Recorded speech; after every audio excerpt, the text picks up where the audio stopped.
Good evening, everyone. This is Garena September Cup 2025 BR Tournament. My name is Super Clark. Here with me, Fasha Bunny. How are you, Fasha? Good evening.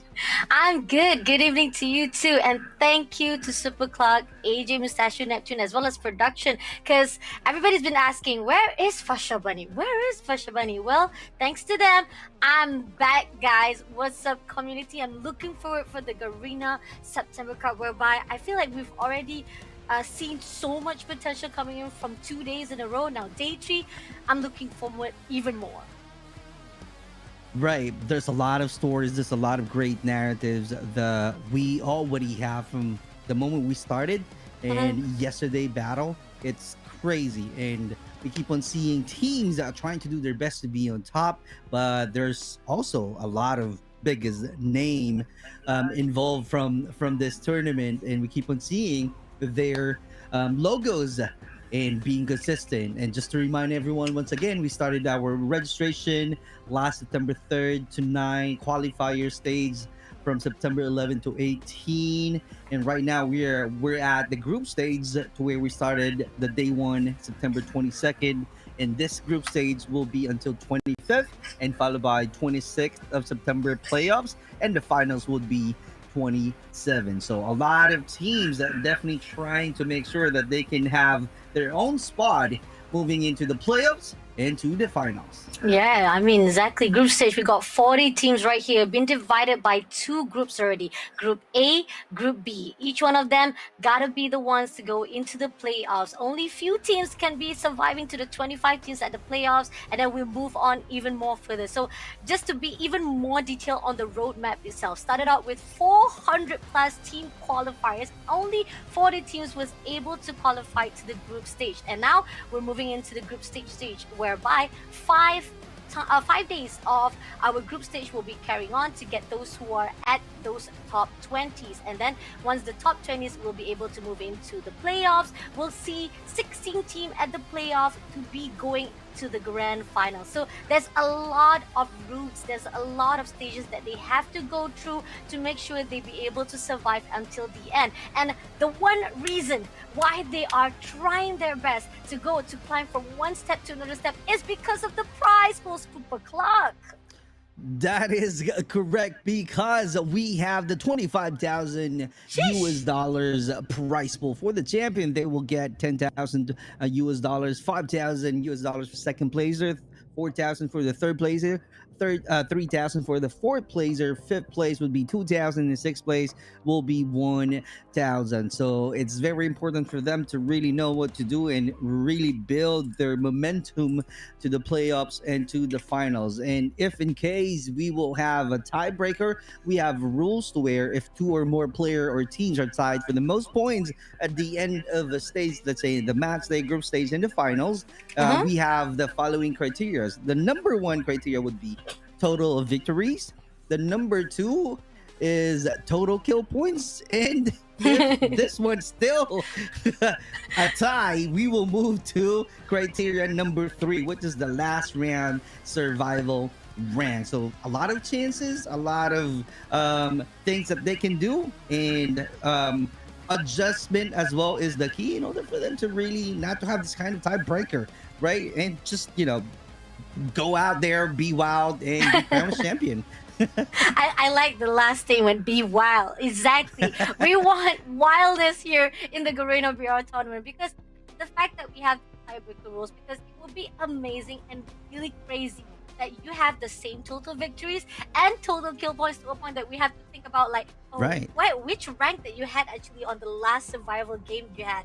So I mean, not to say that it won't happen, but sometimes it did happen to a point that you have to do that. You have to make sure that there will be no clashes of points coming in from the teams. And not only that, going into the formats of this victory blitz, which already been added on, I think most of the players or most of the gamers from other gamers as well, we've already incorporated this format whereby if you guys get 80 points plus from your gameplay, you will be able to activate the victory blitz, whereby the next team who actually gets, or the team who actually got the 80 points, if you get the victory or number one winner for your next match, you will be automatically become the champion of the game itself for the grand final. This is only for the grand final. So you got to make sure that once you have that 80 points, you got to be strong enough to survive and be able to get that victory, because this is the best part about the format, is the fact that you're not talking about just the teams or the kills. You have to make sure that you always maintain consistency for the victory. Now, the Group A wise, even though if you guys probably have watched for 2 days, but I want to just give a little bit of heads up for those who haven't watched it or just joined in. We got 4 Kings, we got CF, Delta, FAG, we got FD, FX, Helix's Vicious, Hype, Immortal, IE, if I'm not mistaken. I kind of have to get used to the names. We got LE, Lip, Legum, Ignavia, LSK, OBS, Pave, Ruds, Radiance. Ruds is called for Radiance, RGD, SLN, VVV, as well as Yonko Apex.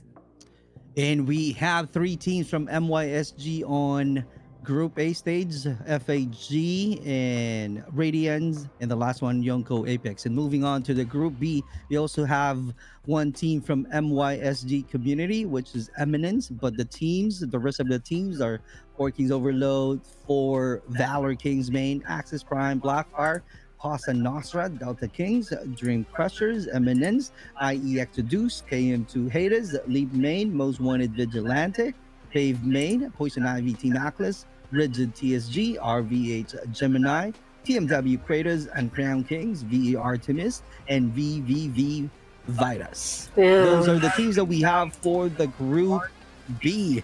And here we go. In just a moment, we will be starting the first round isolated map for the Group A stage. So let's see what's gonna happen. My thoughts would be, after having a grueling match on the day 1 and day 2, it's kind of like they know already their opponents. No, Do you agree? Agree. I definitely think. I mean, you guys talked about it. You and Neptune talked about it. How the things right now, once you move into day number 2 and day number 3, you already realize or analyze which land spot that you want to go in. Right? You want to make sure that you don't too early on go into the scrimmage. You don't want to actually had to fight off to actually get your loots as well. So those are the things that are very crucial when it comes to coming into day number 2 as well as day number 3. Because day number 2, we still see that those are the things that we are also able to spot out. Teams want to fight off for their loot. But let's see if day number 3 is going to be the same team. Welcome, everybody. This is Garena September Cup for the Battle Royale Tournament. And you're with Fasha Bunny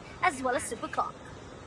All right. Good evening, good folks. Let's start the battle. This is Group A, isolated match. This is the first game that we have for tonight's schedule. And looking at the map, as you can see right here, mid part of this map, and going on to kind of like north and southwest. So let's see what's gonna happen. What team will be sharing the same location? Because as we are seeing right now from the crash side, I'm seeing 2 teams already. 4 Kings is just dropping off, and I think they will be choosing the ski town or dormitory. Is going to be depending on them, but more likely it's going to be the ski town. And we're only seeing some 2 teams, some T3 refinery, so we might be having some early chaos and early annihilation from this match. Agree, definitely. I mean, talking about TT refinery there, even though it is a big area for T3 refinery as well as crash site, I still think that the moment you guys move in for the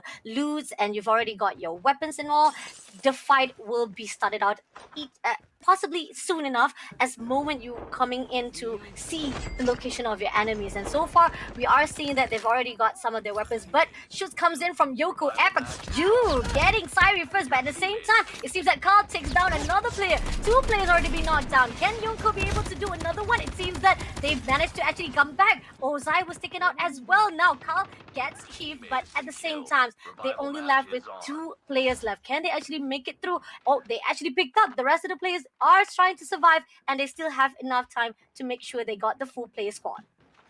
Great patience that the LE is definitely showing right now, fighting against Team T Yonko Apex. They managed to survive and they managed to have a group and a squad right away. As you can see, they're trying to regroup and trying to adjust the position, and they are not yet done with the war from the Yonko Apex. So the question is, can they be able to annihilate them all? Because Yonko is definitely being prepared. We are seeing 3 kills right away from this map, and still flying up, flying down. Those are the gameplays that we are seeing, and they know what to do from the crush side. They know what to do from the T3 refinery, and Mhm. let's see how it goes. And checking on different teams, can we have? There we go. That's the one that I'm waiting for from our mission control. Thank you so much, Bridget.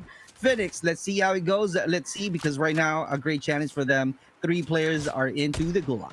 Oh, let's see. Seems like Zero already been spotted out. He had to back away. He's quite alone here. So jump down from the top, transferred out with the Igniter as well. Burning to the ground. Unfortunately, he will be back into the gulag to actually get his moments or even chance to go back into the fight itself. But great job coming in from the LE, because the fact is they know they are outnumbered. They'll definitely be able to actually pull through and fight off those who are all alone by themselves.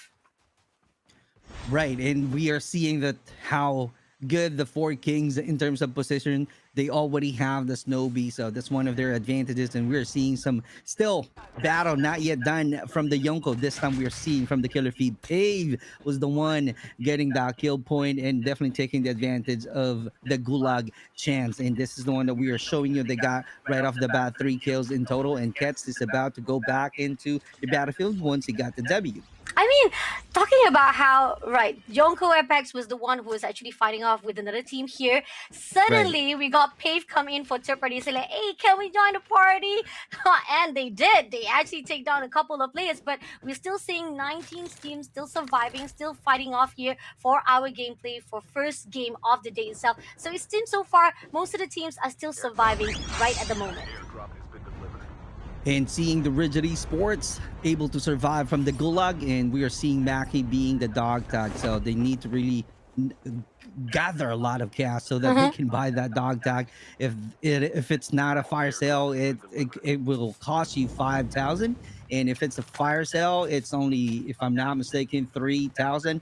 So that's something that they can also consider. But in terms of position, we are seeing Immortals Esports right now clearly close from one of the players of Team JLE, and that's no other than Sari. But let's see how it goes, because Zero is getting closer right now. I'm not really sure if he's being aware from this map, but you got to be careful, because if you are into the gulag earlier and having this quarter battle, that's going to be too dangerous for you, just like what happened to Zelly. He's on to the ground. Oh, damn. But great job coming in from Zero. I mean, he wasn't actually expected there was going to be somebody else around the area, but he was able to do a really good reflex, and he's not back to the gulag. He's saying that, I'm not going back. You go back to gulag, man. I've done it a job already. I've done my dirt. But at the end of the day, we do think that there's a possibility that the team of LD will be able to bring back the teammates. So far, Zero, he's got to pull through, because there's only 2 players left right here for him to survive it out. It's either he gets the dog tag, or they got to actually survive the 2 players only.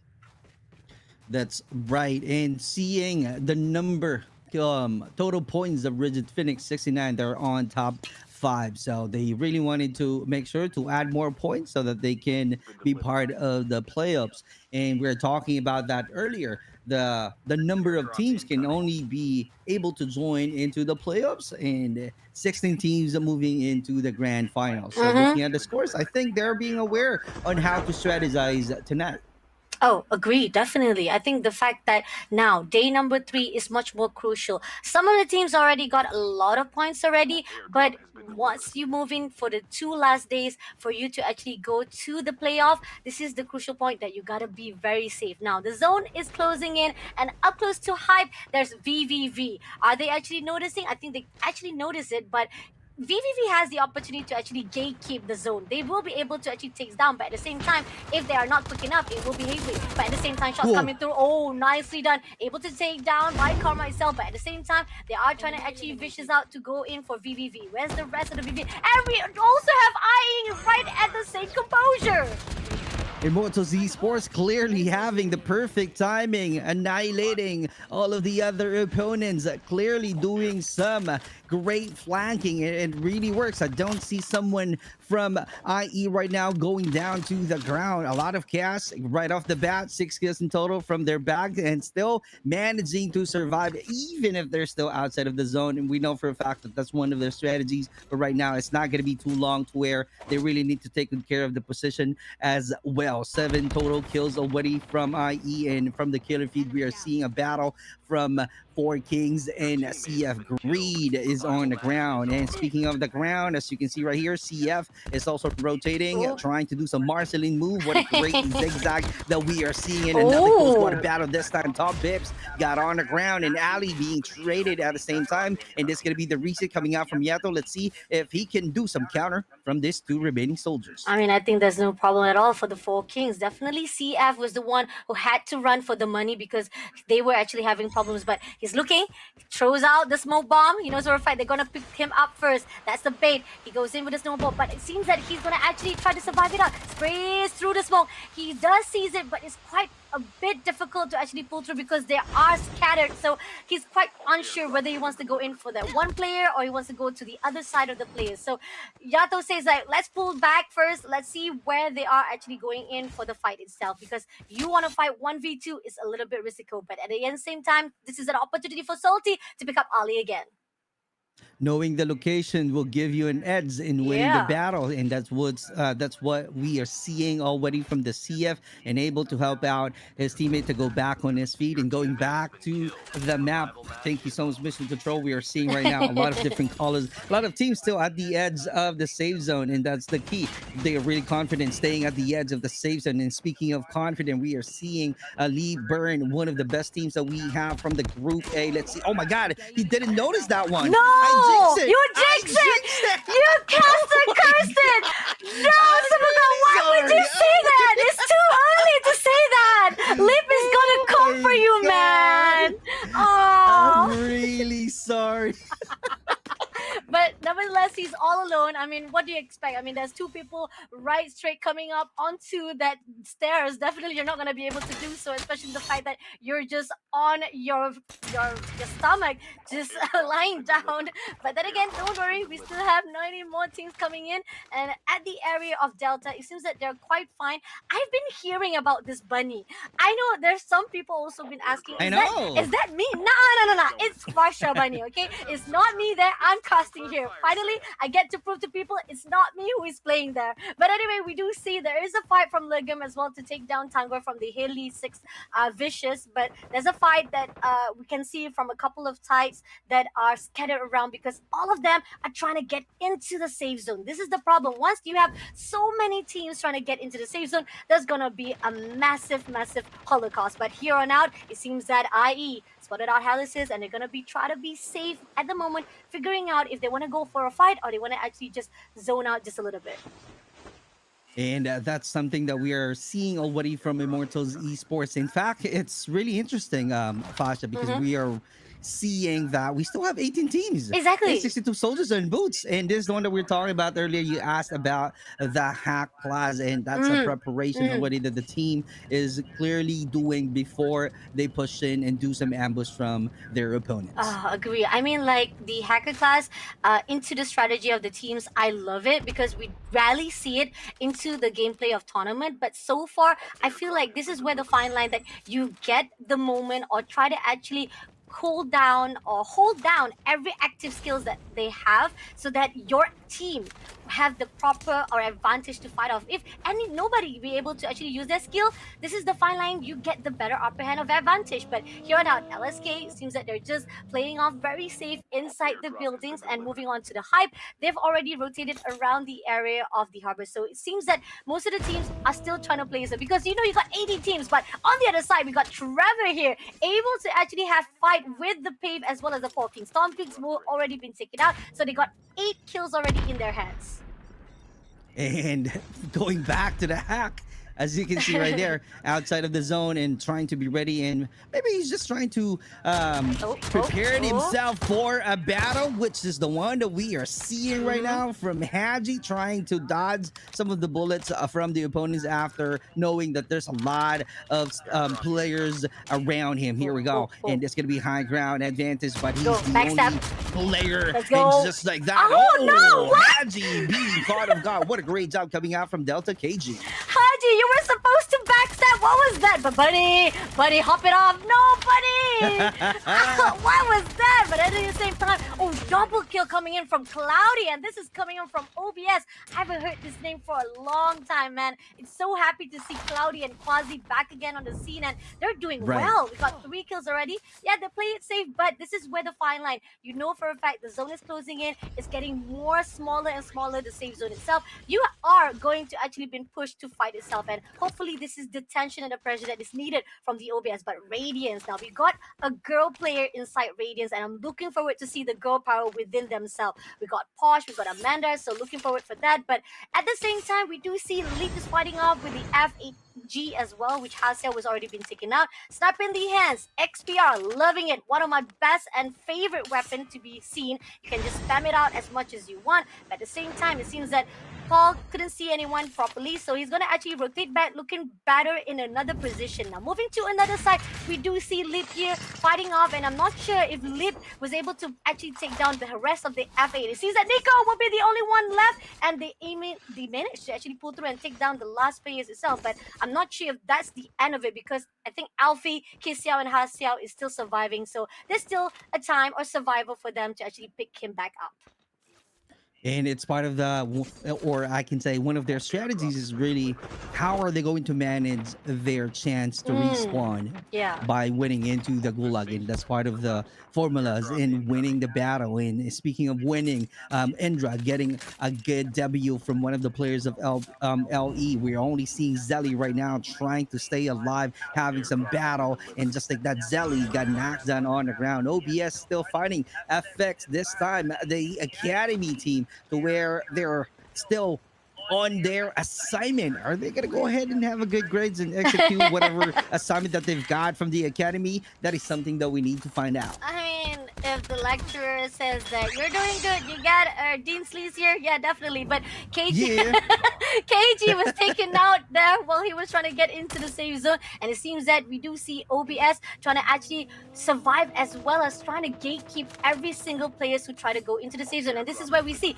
Paul takes down Bunny. Oh, buddy. You give a bad name to Bunny right here, my friend. But it's okay. We still have 3 more players to go from Delta. We got Code Z, Jamal, as well as KG trying to go in. And we're hoping for the best for Bunny to come in from the Gulag, as well as the rest of the team. 16 team still surviving. And this is pretty much already moving into the 4th zone already. And it seems that Smoke Bomb has been released.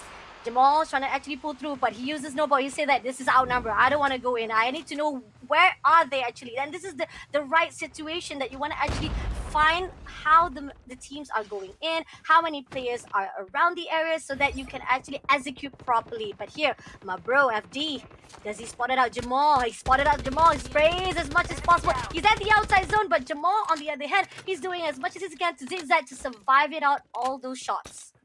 And that's going to be hard here at the beach, to where the only choice is swim in or to push. No! And that's, oh my God, Zemiol getting that kill. And crazy battle that we are seeing already under the bridge. Knocked down already. Radiants are saying goodbye. OBS fall is also onto the ground. Great annihilation counter happening from OBS and still doing some reset. So OBS is definitely showing how strong they are. And we're clearly making sure that they will have a lot of chances and making sure that they will have a better total elimination points at the very end of this Group A stage. And we are seeing 4K Super Jab knocking him out. Another player right here from Immortals Esports, one of the dominant teams that we have from the Group A. So let's see if this could be the same teams all over again, or a different team who will rise at the end of the first match. Agree. And I want to ask,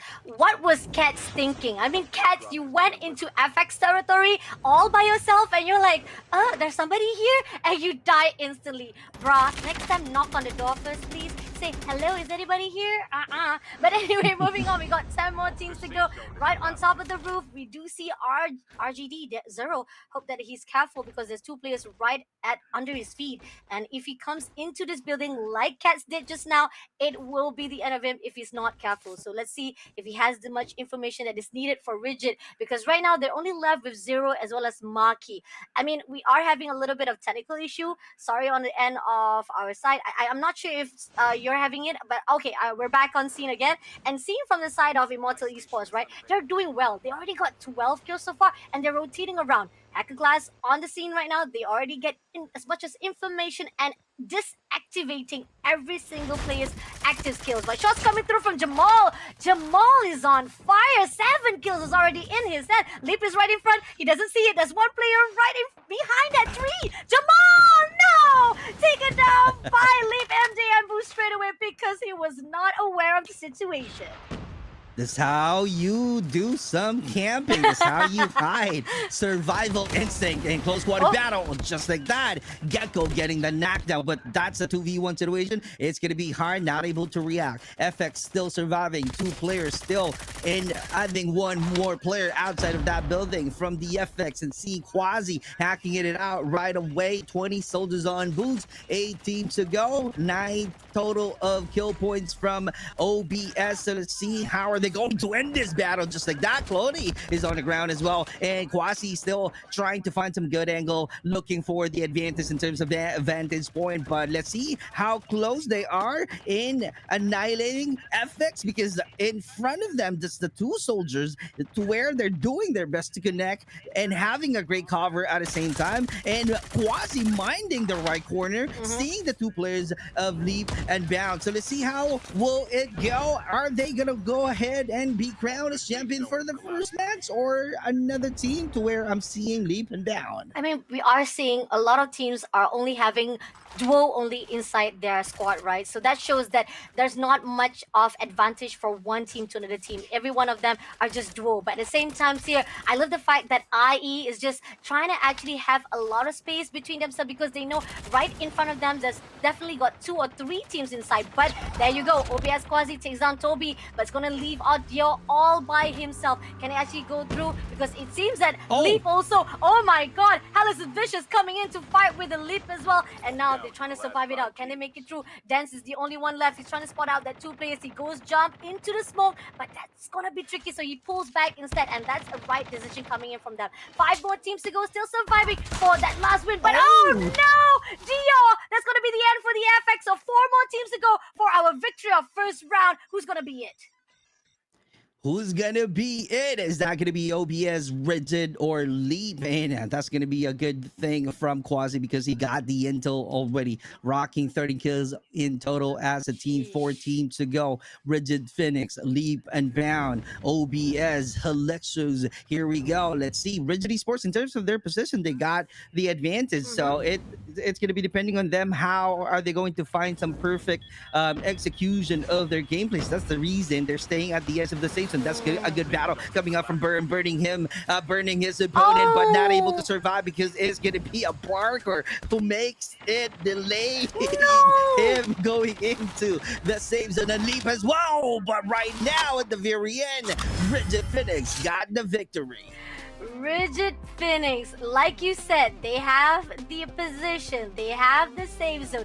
They don't need to worry, they don't need to bother, because the enemy is gonna come to them like just being served on a silver platter, and victory just crawl into their hands just like that, which is great coming in. But I do want to give a shout out to OBS as well as Leap trying to survive it out. Alex is vicious on the other note. I mean, Dance was all alone. What do you expect? You don't have much of rotation, much of the space that you can go around. It's either you actually try to go into the open space, made up with Rigid anyway, or like he already done inside the gameplay itself, he had to actually go through the leap first, and that's the reason why he didn't manage to survive it out. But shout out to all the 4 teams that survived at the end zone or the end of the game of round 1. But this is where the fine line of the highlights is out. Started out with the LE as well as Yonku Apex. There was a lot of back and forth, and I like the fact that right now we added on the Gulag scene, right, or the Gulag feature inside the Battle Royales scene, whereby most of the teams, even though they were taken down, they still have the survival of the Gulag so that they can come back alive. And that's where, if you don't actually utilize the Gulag, you'll be actually forced or pushed to your teammates to actually get your dog tag, buy your dog tag to actually revive you back. Am I right, Supercloud?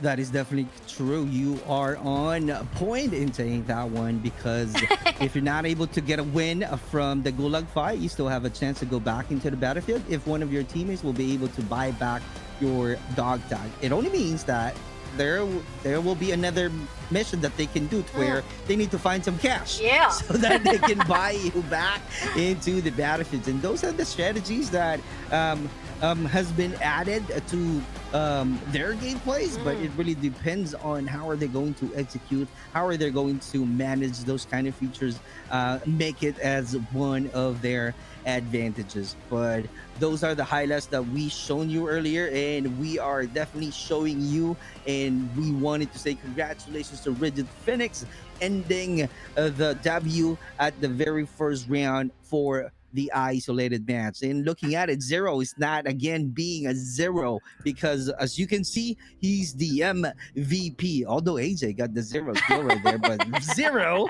being the MVP for the Rigid Phoenix. And here we go with 12 eliminations. Sheesh, Rigid. I think this is their second time they got the victory in their hands, right? If I'm not mistaken. Could be wrong. I gotta go back to the board. I kind of actually just skimmed through all the overall rankings, but I know for a fact that Rigid has won before. The victory has been done before throughout the 2 days they fought here for the group stage of Garena BR tournaments, September Cup. So great job from Rigid. I can see there's a lot of consistency from a lot of our teams right here, and Zero, I mean, like, what the irony of him calling himself a zero. But I think going out of this tournament, we're gonna call him the hero, the zero to hero player with that 12th elimination as the MVP. Definitely a hero because of that 12 elimination. It clearly helps the team hugely in terms of their rankings. Earlier I think they're at the sixth place, to where they only got 69 total of points. But seeing the number of points already in terms of elimination and being crowned as champion, I think the rankings will be changed. They might be at the fourth one, to where they will have a total of 95 points. Who knows? That's the one that I am patiently waiting right now. But in terms of my calculation and checking out the file already of their scores, I'm thinking that they will be at the fourth. And here we go. The Group A match rankings only. Just so you know, 26 total points being added to Rigid Phoenix when we are about to show you the overall rankings. Great job, great battle, followed by the Leap and Bound and OBS. Those are the top 3 teams that we are keep on seeing having some engagement. Same thing with the OBS, and we keep on seeing Claudie, just like you mentioned earlier. We keep on seeing Quasi, one of the OGs players that we have, and Delta is also showing up, performing well on the first match of Isolated. So I'm so excited to see what's going to happen with overall rankings. And because of this 26 total points from the Rigid Phoenix, they might end up at fourth overall rankings for the Group A. Oh, looking good so far. I mean, Team Rigid Phoenix is doing well. Leap, OBS. Four Kings on the other note, I think pretty much they were having a lot of early scrimmage. They were having a lot of fast-paced fights that they want to actually. I think they were a little bit too ambitious and overconfident. That's pretty much a lot of people's team strategy, right? Strategy. The fact that they pretty much prioritize on, I want to get the kill points. I will pretty much push more on the kill points. But it doesn't really matter, even though it's just the first round itself, because we know for a fact Four Kings are already at the top. They're quite pretty much comfortable with that 147. So 7 points added on, they're still untouchable. I mean, compared to Live Unbound right now, they still have around like I don't know, like 9 points, 9, 11, 19 points. I think, yeah, 19 points above from the Leap Unbound Unbound itself. So there's still much more for these two teams, or three teams to be exact, from Leap, OBS, and Rigid to actually catch through and fight against the Four Kings. But then again, we are talking about top 16 teams or top 20 teams that will be fighting for the playoffs. So these are the teams. These are the things that are very crucial when it comes to the overall rankings. Now, talking about the Philippines, I not to be a bias. I'm not biased, man. I just want to give a little bit of highlights to my man, my boys, my girls from my region as well, because we only have like 4 teams from MYSG. So I'm looking forward to see what they can be done, and I'm loving it. Even though, yes, it is a tough situation for Radiance, Yoku Apex, as well as FAG, I feel like Radiance, they were a little bit caught in the corner just now, so those are the reason why they need to find a better position. But if you guys missed out what happened on Group B from yesterday, this is the overall rankings. They haven't played just yet for today. We're gonna join in for match number 2 right after this, but just a little bit of recap of what's happened. Rigid TSG is leading up right here with 153, and Blackfire is right down below them, only around 20 points for them to catch up. Exodus, on the other note, is also quite close by to Blackfire, Poison, VVV Virus, 4K Overload, Cosa Nostra. Pretty much, I feel like most of it, you can see the power of Leap, or the difference coming in from those from the top 4 or top 5 exact, moving into the top 10 itself. So those are the things that needs to be crucially fixed up for the 2 days left over of the group stage. Again, I really want to focus on the Malaysia team. We only have one team here for the Group B, which is Eminence right here. Malaysia, Singapore, and they're at the bottom 19. I mean, boys, I know you can do better. I know I've seen you done so much better on SGMY. They were these champions, the previous SGMY champions. So I'm looking forward to see what MYSG can bring here for the Garena VR tournament. I am so excited to see as well, because I know how they play. I know the community of MYSG. Yeah. In fact, if you remember, I keep on joining you. Yeah. Casting You love scrimmages Eminence. in the tournament. You were a big Exactly. fan. I know. So right now they're struggling. Maybe a little bit of adjustment that they really needed in order for us to see how good they are into the battlefield, or maybe they're trying to somehow learn how to play with the Filipinos, right? Yeah. Because we Filipinos clearly play differently. A lot of things happening. A lot You of need to cover it. Don't worry. styles. I know you guys Yeah. are just on another level. I'm not trying to actually just brown nosing everybody. Philippines players are just on another level, man. You guys are really better, and this is where I always say, MYZ, you guys gotta like double down your game, because when it comes to Philippine players, they don't mess around. I know it's really tough, especially MYSG. Our server is just pretty much much more grounded.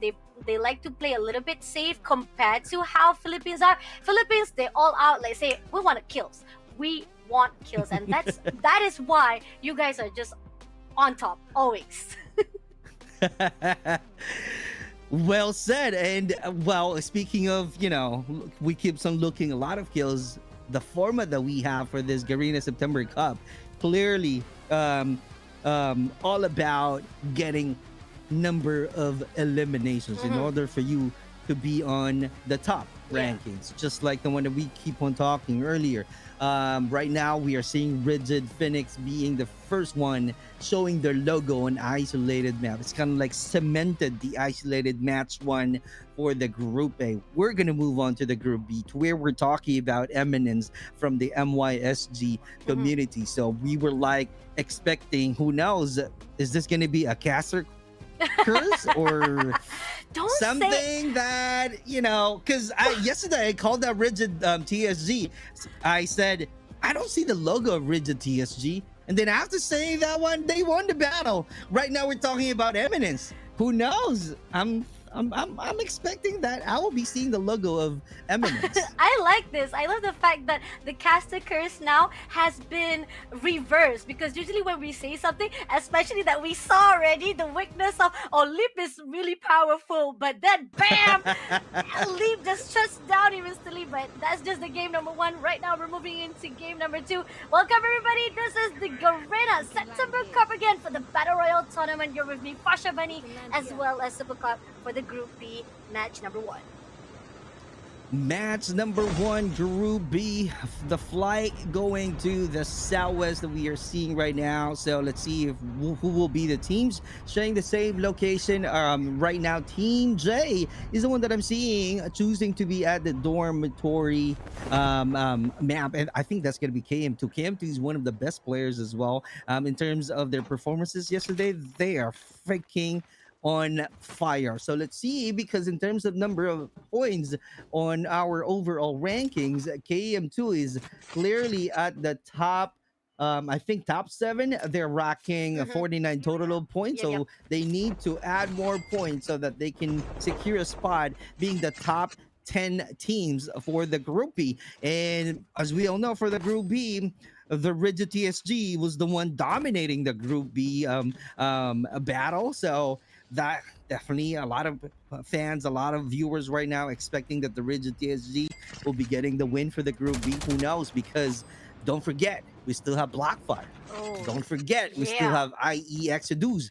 We saw 2 logos of Blackfire yesterday. So we were like, having some arguments, me and brother Neptune having some arguments that no, there's no any back-to-back because this is really a different map. But in that case, we had an agreement because seeing the 2 logos of Blackfire, that's the time we said, hey, this is a back-to-back win from Blackfire.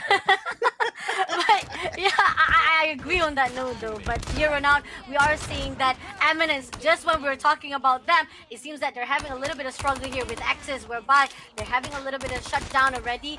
Zeno able to take down 009. I think Hazik is quite far away, so this is the moment where Hazik needs to be able to survive just long enough and make sure that the rest of the players will be able having the second chance coming in from the Gulag itself. But Axis, great job on the start. From the get-go itself, already got 3 elimination, shutting down the team of Eminence. Now, coming on right now, we do see 17 teams fighting off here for our first round. And Blackfire, you were talking about it. You were having a discussion with Neptune about it yesterday. They already got their first bet, already taking on 1 player from the MW. Right, and seeing them having the knockdown right away, so that's clearly seeing them on fire. But who knows how long can they have that fire? That is something that we need to find out. But looking at this team NXC, that's our team 8 Eminence, right? This is the MYSG. We are expecting a lot, but right now a lot of challenges from them because the 3 players got knocked down already. So let's see how are they going to get the W from the Gulag. But 4VK fighting against RVH. Rick getting a good chance, huge damage from one of the players of 4VK. But meanwhile, the OGs, Fasha, if you remember this one, I think Most Wanted is also joining some of the global scrimmages and tournaments before, and that's why we still seeing this OG players from the Most Wanted and still performing, still getting a kill and bringing their best into the battlefield. Agree, definitely. I'm looking forward for more of that fight off from the team itself, from all the OG teams. But coming off right here from the cable car, it seems that VVV as well as KM2 spotted out 1 player view, able to do some damage, but it's not going to be enough to take down any of the players. But they have the information right now. They just need to be wary.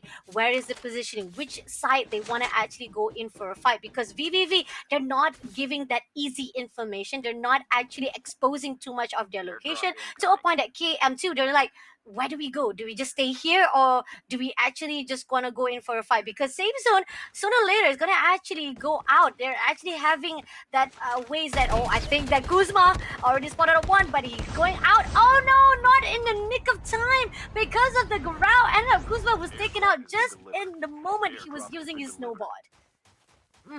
But right off the bat, A great diversion being created by the VVV. Kuzma trying to do some misdirection, like showing some different footprints from the HUDs or the screen of the players of KM2, but not too successful Yeah. because he's on the ground right away. But let's see if Kuzma will be able to come back into the battlefield after getting the W. But VVV adjusting, they know already the Enemy power eliminated. of the KM2 and going down and checking out other teams right now. The top team already, Four Kings.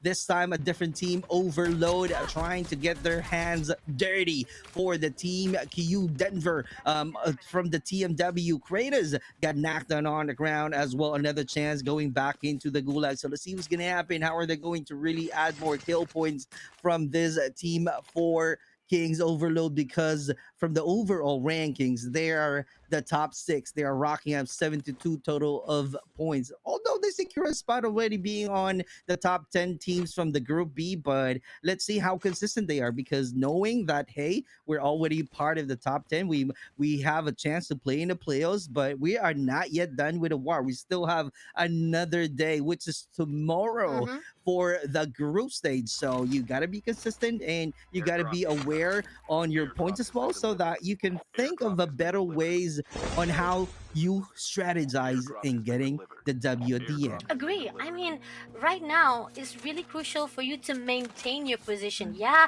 you're comfortable with the top one. Not only top one, I mean, like talking about how you are right here at the top 10 itself doesn't mean that within these 2 days or the rest of the 2 days you're still gonna be able to maintain it, right? But here on out, we do Four Kings Overload, losing our Holy Mother as well as Tokyo and Remy Samon. Now we only left with Vinte as well. Immortal Esport as well as Ivy just coming through and try to actually fight out because they already found the positioning. Now let's see Glue can be able to come through. Yep, he does. Takes down Bane right there with the shotgun in the hands. But there's one more player to go. We got Rigid right in front and he is moving away. He said this is danger. This is danger zone because there's too many players right at the same position.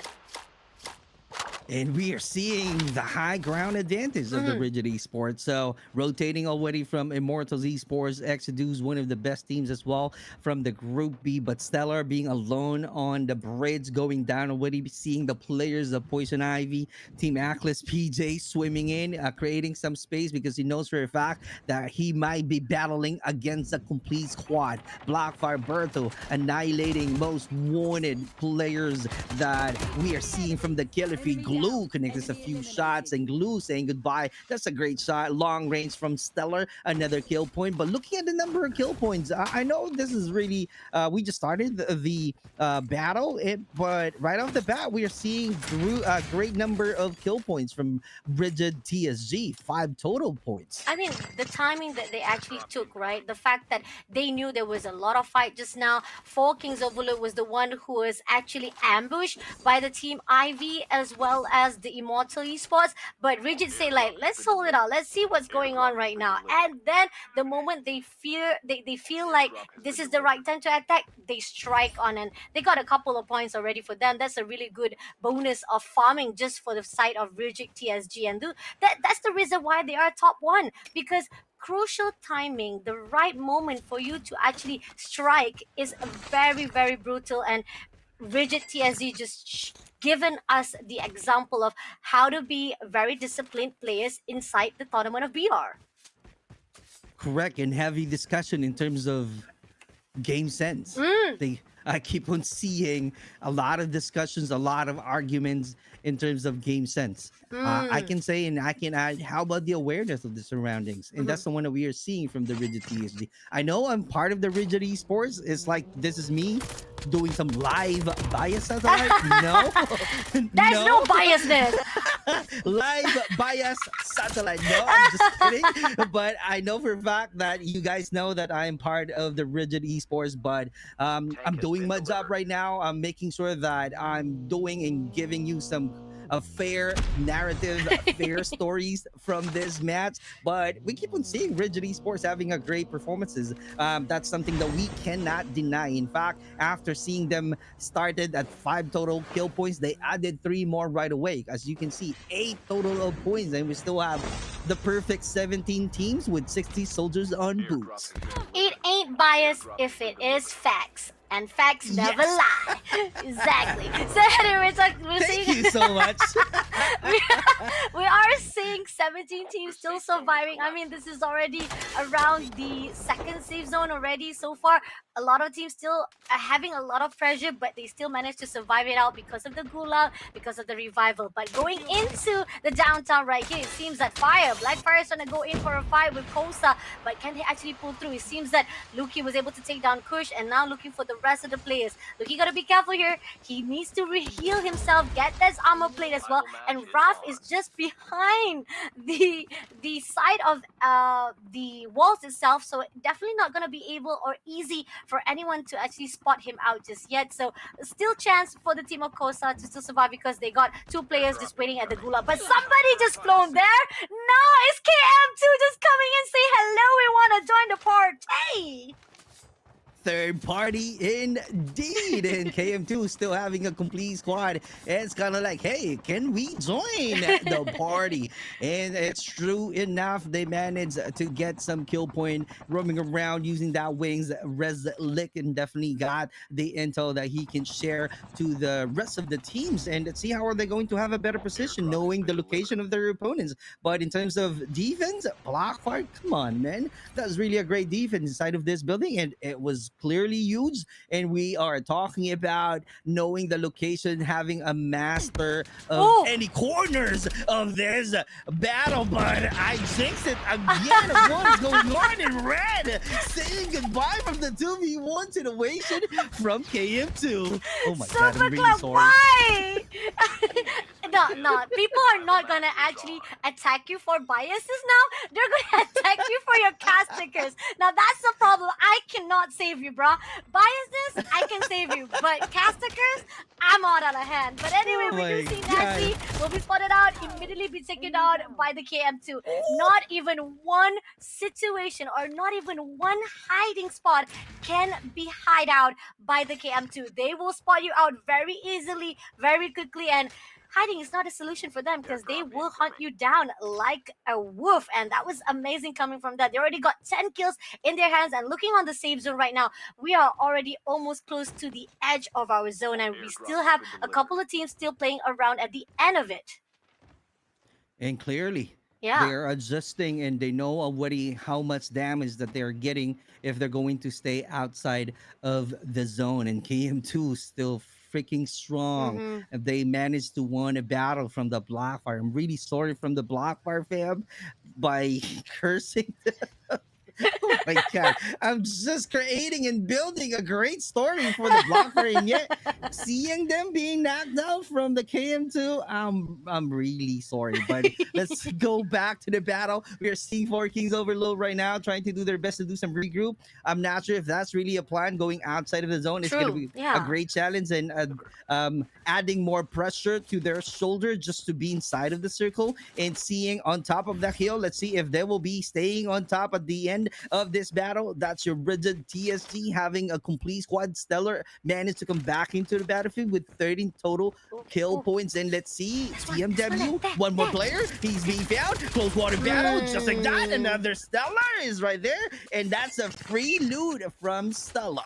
I mean, what you're gonna do anyway? You're all alone. You're trying to survive at the outside zone, and the fact that Slashy said like, "There's gotta be someone here." I feel like I can see the steps. Obviously, you can see the steps there because you're walking around right down below. So a little bit of not being very, very careful with your positioning, but you can't do any much because rigid TSG is already full squad right on top of that hill. But on the other side, Blackfire, it seems that Nash able to take down another player. There's a lot of kills already been done by the side of team from Blackfire as well. But close by to Kosa, there's one player inside the water, and I don't think they realize that Remy is just swimming around. He's still surviving, but he might drown if he takes too long here to swim because nope, there you go. It's Lost saw it and say, now I want to fish some fish right now. Let's take him out from the water. But 4Kings is also coming close as well to cross over through into this area. Kosa got the idea. the location of all of the players. That's the Oh, one thing that we are talking about because we are seeing them going outside, rotating, using that zip line. Too unfortunate in terms of position because Casa having an easy kill right now. They need more 20 total of points because these two teams are close in terms of overall rankings. Four Kings Overload on top of Casa, but right now we're seeing them having a greater chance at changing the overall rankings, fighting against the Four Kings Overload, and seeing Tokyo being alone right now. And let's see if Holy Father, Winter, and the other player Remy will manage to grab the W into the Gulag. And Sander is the next target that we are seeing. Rigid is also outside the zone. Lay is out there. He can do some gatekeep with the use of that. Snowy trying to create some space, just trying to survive, trying to have a better position. And Casa still managing to really have a good angle to where even if there's a cloud of smoke in front of them, they manage to rotate, looking for a better chance in winning in another close quarter battle that we are seeing from Rigid. Oh my God, in terms of number of points, they are sheesh. freaking on fire with 21 total kill points. And Bobby Don, Don, what's Don, up, Bobby Don? He's definitely trying to get Don! away. Oh my God, Bobby Don. I'm expecting a lot from Bobby Don because I know for a fact how he is definitely annihilating any other opponents when he's definitely doing some live and doing some ranked Uh-huh. game. But right now, in terms of tournament, I don't see any great execution. But who knows, right? Who knows? It's clearly different in terms of tournament because we know for a fact that the reason we are seeing these teams Mhm. right here because they are all having a pro caliber skills. Yeah, agree. I mean, like, this is the cream of the cream. I mean, you might be the best in your own territory, but once you go into the tournament, right, everybody is the best of the best, their own side. They are the best on their own skills as well. So we are not putting down on any other players. It's just the fact it's just too tough. The competition is just so rough right here, especially with so much of the features already been changed. This is a revamp of what happened from the last 2 years, from the 4 years of we are in the CODM's field itself. But looking onto the side of Immortals Esport right here, we see they're able to actually take down a couple of players. Rigid on the other hand, fighting off with the Cosa Nostra, with the fact that Cosa Nostra was the one who gatekeeps every single team who tries to cross the ocean to go into the safe zone. But let's see if Cosa will be able to do some damage here. I don't think so because it's a little bit outnumbered, but Slashy having some damage here, Ice Law. But oh, Shockwave, he's been swooped away by the Shockwave and taken down as quickly as possible by Rigid TSD. Great gatekeeping from them, but unfortunately that's going to be the end for them. Great teamwork, great comms being shown by the Rigid TSG, and another kill point that we saw earlier with the Shockwave. Seeing right now KM2 struggling a lot. We only see Reslick, the only player alive, but Stella trying to rotate, doing some reset because of that. Nade being thrown and damage being made, already rotating at the edge of the safe zone. VVV is also out there facing the players of Team PRVH KM2. Oh my God, that's going to be a sandwich situation. I'm not really sure if Shiba will still have a perfect opportunity to attack Reslick. And here we go. That's a 1v1 situation, and Reslick is really finding some good opportunity, but that's going to be hard, Fasha, because right here, he is definitely at the middle of this circle. Oh, being found already. That's insane. Coming out from Immortals Esports, Glue sticking it out and sending him out into the lobby. And this is about to end. We still have 3 teams and 9 soldiers on boots. 9 soldiers on boot, and Rexlick is the only one here to represent the KM2. I mean, this is tough. Unless he wants to actually let out Immortal Esports to fight it out with Rigid TSG, maybe he might have the opportunity to fight it out. But on the other note here, Rigid is also trying to give so much space between themselves with the Immortal Esports. So Immortal Esports, if they spotted out Rizlake all by himself, he might be taken out. And that's what I said. Exactly just what I spit it out. And that's the end for the KM2. Now, living off for 2 teams, who's going to actually get the victory of our first match? Is it going to be Immortal Esports or is it going to be Rigid TSD? 4 versus 4 right here. Shots coming through from Stella, but still haven't managed to take down anyone just yet. Great trade happening from these two teams. These are the top two teams that we have in BR community. So let's see how it goes. Is that going to be Immortals Esports or Rigid TSG being consistent, being on the top one ranking? Oh, cracking out at this. That's he is also out here. Reika, one of the best players of Immortals Esports, but being caught off guard. And at the very end, Rigid TSG once again getting the victory. Congratulations. And knowing that they're really on the top one, Fasha, 153 total points from the overall rankings, adding another 10 points for the placement because they're on the rank one. And if you see the number of kill points that they've got from this match, that's going to be a huge one. So it's like they're saying to all of their opponents that, hey, we're still on top. Yeah, we are. Definitely no one can actually touch us here at the top one of the game, Garena, right here. I mean, that's crazy from Rigid TSD. I mean, talking about how the movement of how they were able to actually shut down each and every single team, and the fact that this is a deja vu or a repeat of what has happened from Group A itself. Because Group A, we did see that Rigid has the opportunity for their own position here on out. Rigid also did the same thing here for TSG itself because they didn't have to bother about trying to chase after the team of Immortals because Immortals is the one who has to come to them as the safe zone are closing in right behind them. So those are the crucial things that gives so much of advantage to the teams and how you want to actually rotate better or how you want to actually fight off with the team. But here you see your Papi Don being taken out. I mean, not even one step at all was given for the teams to actually survive it out or to be left out the area scene so that they can survive longer. I mean, Cosa Nostra, shout out to them because the way how they control the dark side so that none of anyone from the outer corner or from the ocean side can move into the safe zone so easily was something that was so cruel but yet so brilliant. Right. It really depends on how are they going to take good care of that position, especially swimming in. But Casa is right there, basically waiting for the Four Kings overload. So it's like an easy kill from them. But speaking of easy kill, we're seeing right now. Oh my God, Rigid TSG clearly having 20 or 30. Oh, what is going on? 33 total points. If I'm good in math. Yep. You're spot on. Yep. You may have the caster curse, but your math is good. Getting better. Okay. And the MVP, I'm not sure if that's going to be Slashy or Secret. And here we go. Slashing it out. Flexing the 10 eliminated opponents and being crowned as MVP for the first match. Isolated Group B. Once again, being on top. Rigid Esports with the MVP, Rigid Slashy. And I wanted to make this one part of our live broadcasting. This is out of topic, Fasha. To all of the viewers, to all of the fans right now, I just wanted to share that the reason why we are definitely having some jokes and telling some stories because I worked with Fasha already for many times. I keep on sending her a message that, hey, can I join?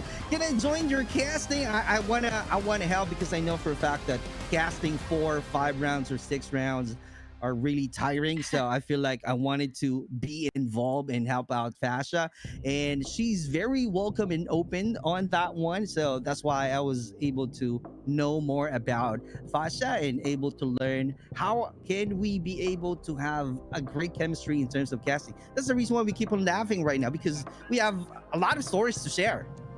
I mean, I agree, definitely. The fact that I think we have so much chemistry with each other, Superclock, and you've always been one of the best supporter. I mean, I am your fan. I'm supposed to be your fan, but yet you're my Melody supporting this small I like that. I'm gonna call it I'm a small caster. I am a small caster compared to Superclock, but yet he is humble, he is so supportive, he is so helpful for me, and I'm truly blessed and grateful. So shout out to Superclock. Please if you guys haven't followed him, who are you?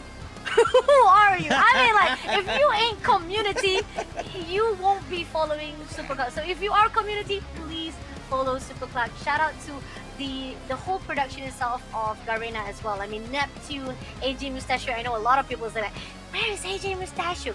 We all miss him, but he's behind the scene. He's working. He's working. He's right there in our hearts. Okay, but anyway, looking on to the overall standings right now, let's see how much points that was able to control by Rigid. I mean, 43.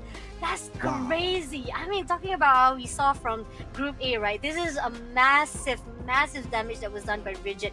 KM2, oh, wow, 16 points.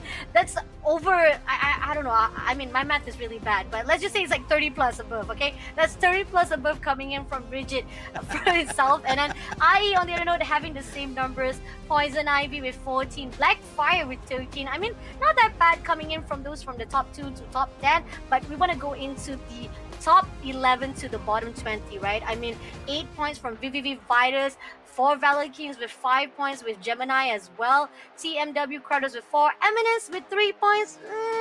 I want to see more. I really want to see more. I think they could do better, even despite the fact that they survived the longest inside the game itself, but there was not much of the team fight or solo fight that was able to be seen from the team of Eminence. So I think survival wise as well as team fight is crucial right here for Eminence, especially the fact that they're the only MYSG inside this group B. But overall standing after that that one matches from our day number 3, it seems that Rigid TSE as usual untouchable with 196, Blackfire with 146, Immortal Exodus or Immortal Esport Exodus with 137. So a lot of our players still not having as much of changes, except for KM2, who able to actually take down Cosa Nostra at the 7th place. Now Cosa Nostra was put down just a little bit with 4 points behind at the 8th place. Right, because we see them trying to really have a great start and a great movement and a great comms at the same time. Because if you remember from the battle earlier, Yeah. KM2 able to annihilate more, and we're like thinking, what is going on if the KM2 will be able to manage be to survive at the very end. But too unfortunate because of the position that they've got on the last zone. It's crazy difficult because sandwich situation, and it's like an open space. So KM2 loses the battle already, and yet we are seeing them really trying so hard just to make sure that they can bring their A game into this tournament. And speaking of bringing their A game, still the two Rigid logos that we are seeing right now, the Team Phoenix and the Team TSG, fought hard already and got the W for the first match and match 2 for the Isolated. So I'm so excited right here going to the Blackout now. And this is the one that we are discussing earlier, Fasha, that this is really a different as well, to where there's no gulag at first.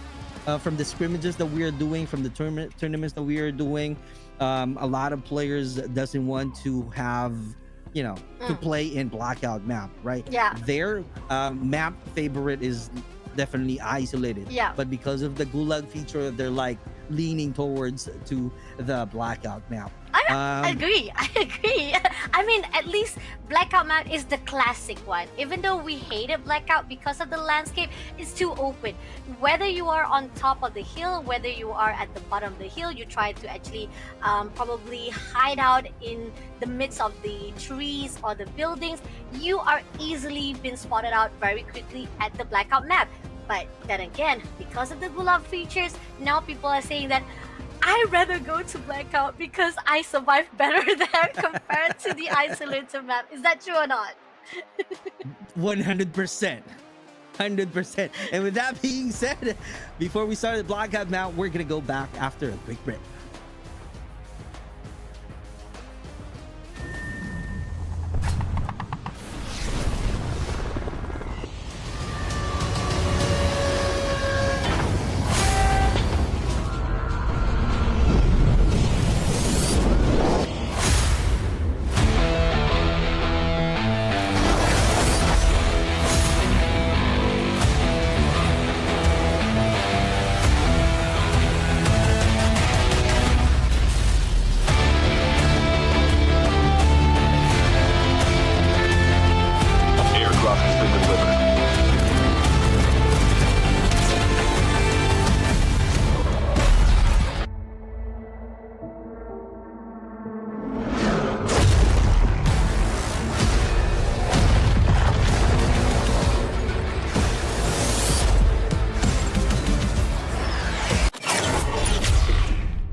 Welcome back, soldiers. You are with us here for the Garena September Cup Battle Royale Tournament, and here with me is going to be Super Cloud. Definitely has been giving up a lot of opening with Neptune, but I'm joining in for the last 2 days of the group stage itself because we have 4 days of group stage. Just a little bit of correction because I kind of say 5 days just now. Sorry, my bad. It's 4 days of group stages, and once they become the top 10 for their Group A and Group B, they'll move into the playoff. But right now, we're moving into the match number 2. Are you ready, Super Clock?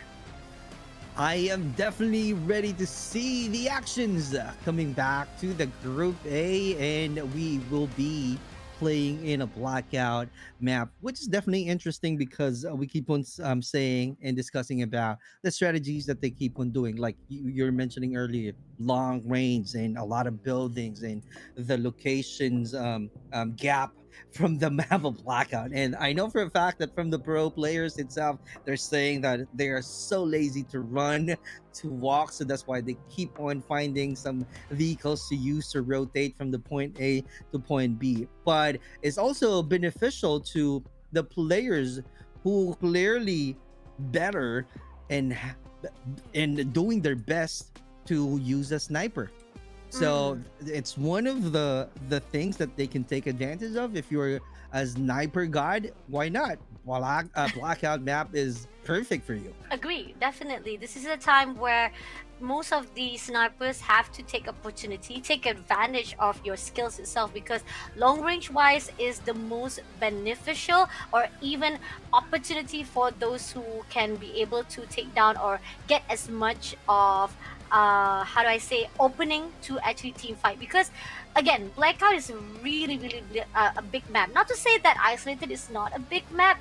I'm just saying that blackout has a lot of space compared to the rest of isolated, because we can see isolated has a lot of compounds, a lot of hills, a lot of trees, but blackout is quite open. Even with a numbers of trees that is already been put out into the landscape, it's still quite open. You still be able to be seen by a couple of players who can easily spot you out with a sniper itself. So this is the fine line of how you're going to be able to actually utilize your sniper to the full extent. And not only that, there's no gulag. So come on, guys, you gotta do your thing right here to get your revival as much as possible. You can actually get the dog tags that is needed, and don't need to actually fight off from one or this separated dimension, which is gulag is the separated dimension that you want to actually survive and go in to get your respawn back. But blackout is pretty much just saying that you're dependent on your teammates. That's all pretty much what you need to do in surviving and getting as much point as possible in the map itself. Right, because of the cash feature as well. That's why you are very dependent for your teammates, and strategies that you really need to make sure that you have a great comms. Let's say you're in the open area, because like we keep on saying, there's a lot of open area in a blackout map to where it's too dangerous for you to be alone. So you really need to strategize and make sure to be aware from your surroundings before being alone in the open area. But right now we are definitely starting the group based stage in a blackout map, and this is the one that we keep on saying for the Four Kings. That's going to be their turf, construction building, and someone about to challenge the Four Kings. I'm seeing two different colors if I'm seeing it right, but let's see if Four Kings will have the advantage of making the construction building as their own turf, because in terms of resources, that's a lot. I mean, looking at how it is right now, right? Pretty much most of the teams are not trying to actually go in the early scrimmage on the construction side. But on the other note, we do see that the team of FD already having a little of a struggle right there. Asta already been taken out, but on the other note, trying to do a surprise attack. Right, great retreat. But at the same time, Hajime coming in and also takes down Dawn as well. So I can kind of feel like Gab as well as FD, the rest of the players, will be taken out immediately. Not even an opportunity to survive it out. Here's the thing, again, like we talked about, there's no gulag, there's no survivability for you to actually use it out unless you have someone to actually revive you back. So Pave, knowing for a fact that you're not going to give any chance and opportunity for the team of FD, they utilize it, and one team already back to the lobby within the few minutes. Not even 2 minutes, only 1 minute and a half right here into our first match at Blackout. activating the dog tag feature once again, playing OG playstyle in a Mm-hmm. blackout map, just adding only cast because you just really need to scan the dog tags of your teammate. And the strategy of using the cast will be an early buying of your own arsenal, which is the key, and being confident. And speaking of confident, Seven not getting a 7 kills, but he got the first blood in his bag, and just like that, they got a complete squad already. And this is the one that I'm saying earlier, first blood, not only with Seven, but as a team. And LE is definitely trying to adjust and creating some space and hands on the chasing gameplay right now. But you got to be careful. I know you are confident, but this is a 2v1 situation. You might surprise if they're going to attack you and do some counter. Okay, ammo wise, I do feel that long range wise is not gonna be enough to actually get some damage. But LSK, it seems that they have that truck, so they want to actually chase after LE. They don't want to actually allow them to move away so quickly because they want to get that much kill. But with a truck, it's a little bit slower compared to the ORV. So definitely, this is sorry, ATV to be exact. So ATV wise, I think LE is quite safe now. They don't need to worry much. They just need to reposition themselves. But going into cargo, dog, it seems that Helicis right here, Sarah has already been taken out. Dams on the other judge right here having a little bit of difficulty because doesn't even have any ammo plate, and he's trying to actually take down one of the players of Legum. Get Nelpo, but there's one more player to go. Spotted out, Kai. Nicely done. No ammo plate, no worries. Two players already been knocked down and killed immediately for his kills. Oh, that's wild. He did a great job right Yeah. there. Definitely being confident 100%. No play, no problem. Yeah. I got 2 Ps, by the way. Sending a message, this is me being brave, and I got some skills. Come on, man. And also, the 2 teammates being scanned already, so in no time they will have another opportunity to do some regroup. 4 kills for Annihilation. And that's moving on to the other side of the map to where we're seeing F8G, to where they are from the MYSG community. High ground advantage from the team Alexis Vicious. Let's see if they're going to viciously annihilate the players of FX Academy, to where they got the notebook right now, taking down notes on how are they going to adjust their playstyles. I mean, let's see if that notebook's gonna give them much information they needed. Because again, we got 3 teams around the area. We got RGD all by himself. Not sure if he just came back from. I don't think so, because we do have Indra there. So there's possibility that they're just trying to rotate around or scout the area. So that's why they're being cut in the corner with the rest of the teams right here, with FX as well as the hype teams as well. But here's the thing: there are only 2 players. So the tricky part is, if they've been spotted out by the hype team who has 4 players in this warehouse, it might be an advantage for them. So Toby is just like spotting out from the doors, like, can I peek here? Can I just jump? But no, he doesn't see anyone. He couldn't see anyone, unfortunately, because again, it's a little bit too high, especially the fact that the positioning of Seiji right here is such a chef kiss. I mean, nobody's gonna be able to spot it out. So if there's a possibility that Hype wants to do a surprise attack, they can do so. The problem is they need to wait it out for Asta. So the numbers are still advantage for the FX. But shots coming through, it seems that they still are looking for the advantage. They want to actually go in for a fight. Shots coming through from the high ground. They have the advantage. But here or now, it seems that Black was taken out. One more player trying to shoot onto Diona, but doesn't get it. But he rewinds back, but doesn't go anywhere. I think there's a mistake coming in from the skin, but he does. Oh, right on time, trying to get a dog type. He was taken out as well. Great positioning, great idea, but the execution needed to be better. And at the end of it all, FX gets the upper hand. Great job doing their assignment, reporting clearly, having a perfect grade score from that location. And this is the key in playing Blackout map. You know where to go, you know how to rotate, and you know how to penetrate a building. And speaking of penetration, as you can see right there, just a small house, seeing their opponents clearly doesn't have any spaces to move in, to dance around from that area, and because of that, it was an easy kill with a 2v1 situation. And speaking of any other teams as well, we are seeing VVV clearly taking the advantage of all of the supply boxes right off the bat. They got 3 kills, able to scan the dog tag of Zygon, coming back in no time, and still seeing and showing you the situation of FX Academy right here, facing the battle against Rigid Phoenix. And early, we are only seeing one. It only means that he is patiently waiting to his teammates to come back into the Mm. battlefield. And true enough, that's a regroup and also finding some good loot at the same time from this location.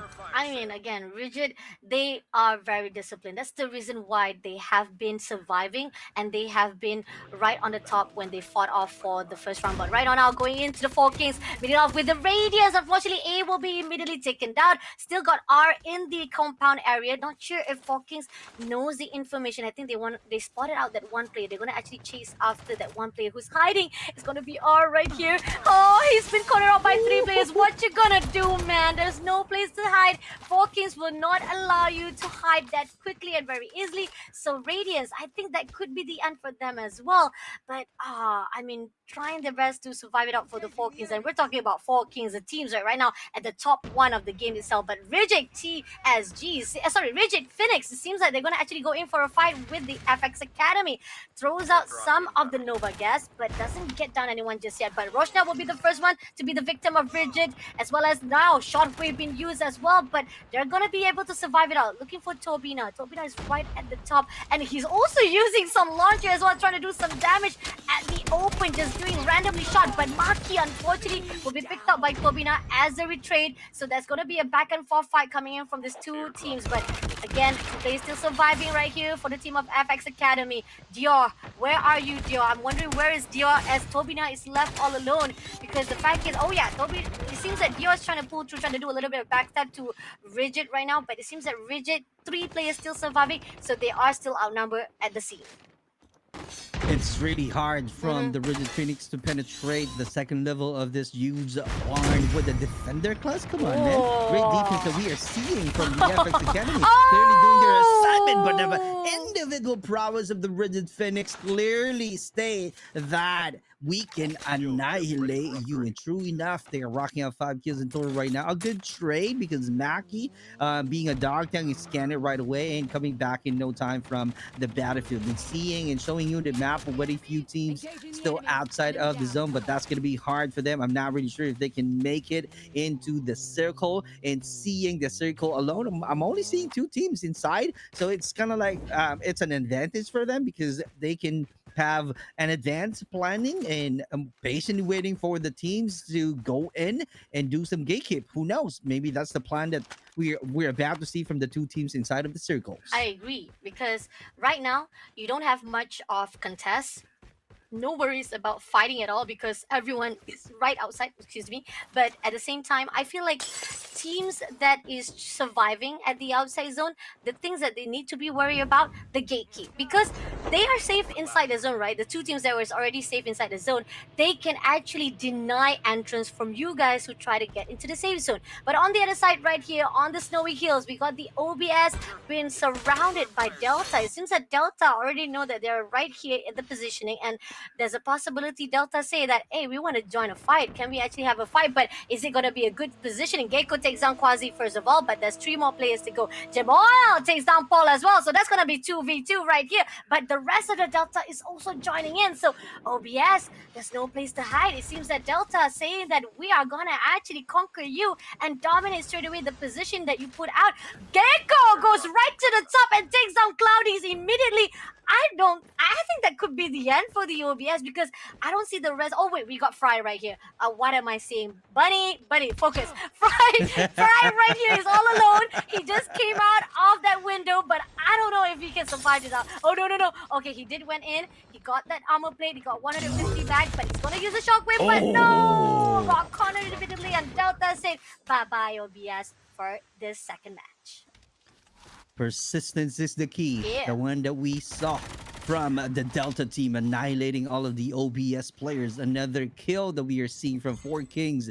Yato, right off the bat, we are seeing them from their bags. They got a total of 8 kills, and just like that, they're on top of the hill right now, adjusting and securing the spot of the arsenal. One of the strategies that you can do, making sure that you can complete your loadouts, that's one way, being powerful and showing your individual prowess by having your own loadouts, and no loadout at all from Jules. That's a Jules kill that we saw from the player of LSK, and patient waiting for the other teams right now, and Hansu still trying to find a better position, burning him out. That's a huge really damage, and just one tap to knock him down. Alright, Art still got one more play to go. Amanda is right outside. Let's see if Amanda can do a difference right here because LSK, that was sneaky. I mean, you were waiting for P to come out, but Amanda, on the other note, being burned to death. This is going to be tough because, look at that. Not only with the burning of the United,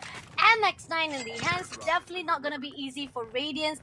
I'm not sure if Radiance survived that out. I think that could be also the end for the Radiance. We still have 7 more teams to go. Moving on to the 4 Kings, it seems that they are trying to go in for a fight with Delta. Gecko with the help of Jamal takes on Tom Pigs. We still have Gay as well as Yato right close by. Let's see if they will be able to actually spot it out. It seems that KG was taken out by Yato for the retrade. So 3-3 right now between the two teams. Delta clearly trying to show a lot of patience because they really need to do a lot of extra effort. Though for a fact, in terms of overall rankings, they're at the 5th in terms of the leaderboard. So let's see how they're going to keep things up and making sure that they can have another chance in fighting back to the 4 Kings. I know there's a lot of stories, controversies from these two teams. I'm not sure what is going on. I keep on seeing all of the comments from the live broadcasting of this tournament. I don't want to go deeper on that one. I don't even know the story, what is going on from these two, but I think it's kind of like personal in terms of having who will be. It's like having an argument. Who will be the best team? Is it like 4 Kings or Team Delta? But so far, in terms of performance right now, with 9 total kill points and Gecko being alone fighting the 4 Kings, I'm not sure though. I think based on the number of soldiers, 4 Kings got the advantage.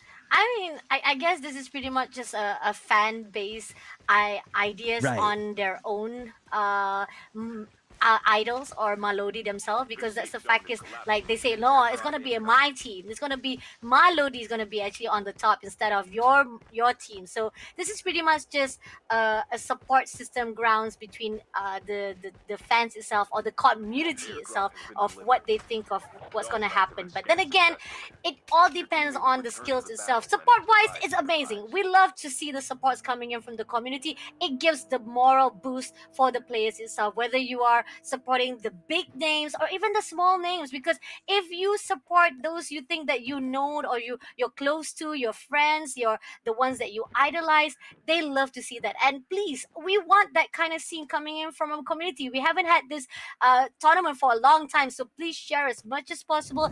Get the hype again here for our BR scene. But closing into the closest off of our zone right now, we do see we have 6 more teams to go, and Delta Gecko right here going to actually hide it off inside the bush because 4 Kings is just driving around right in front of him. This is not a really good spot for him, but then again, it is to get into the safe zone all by himself.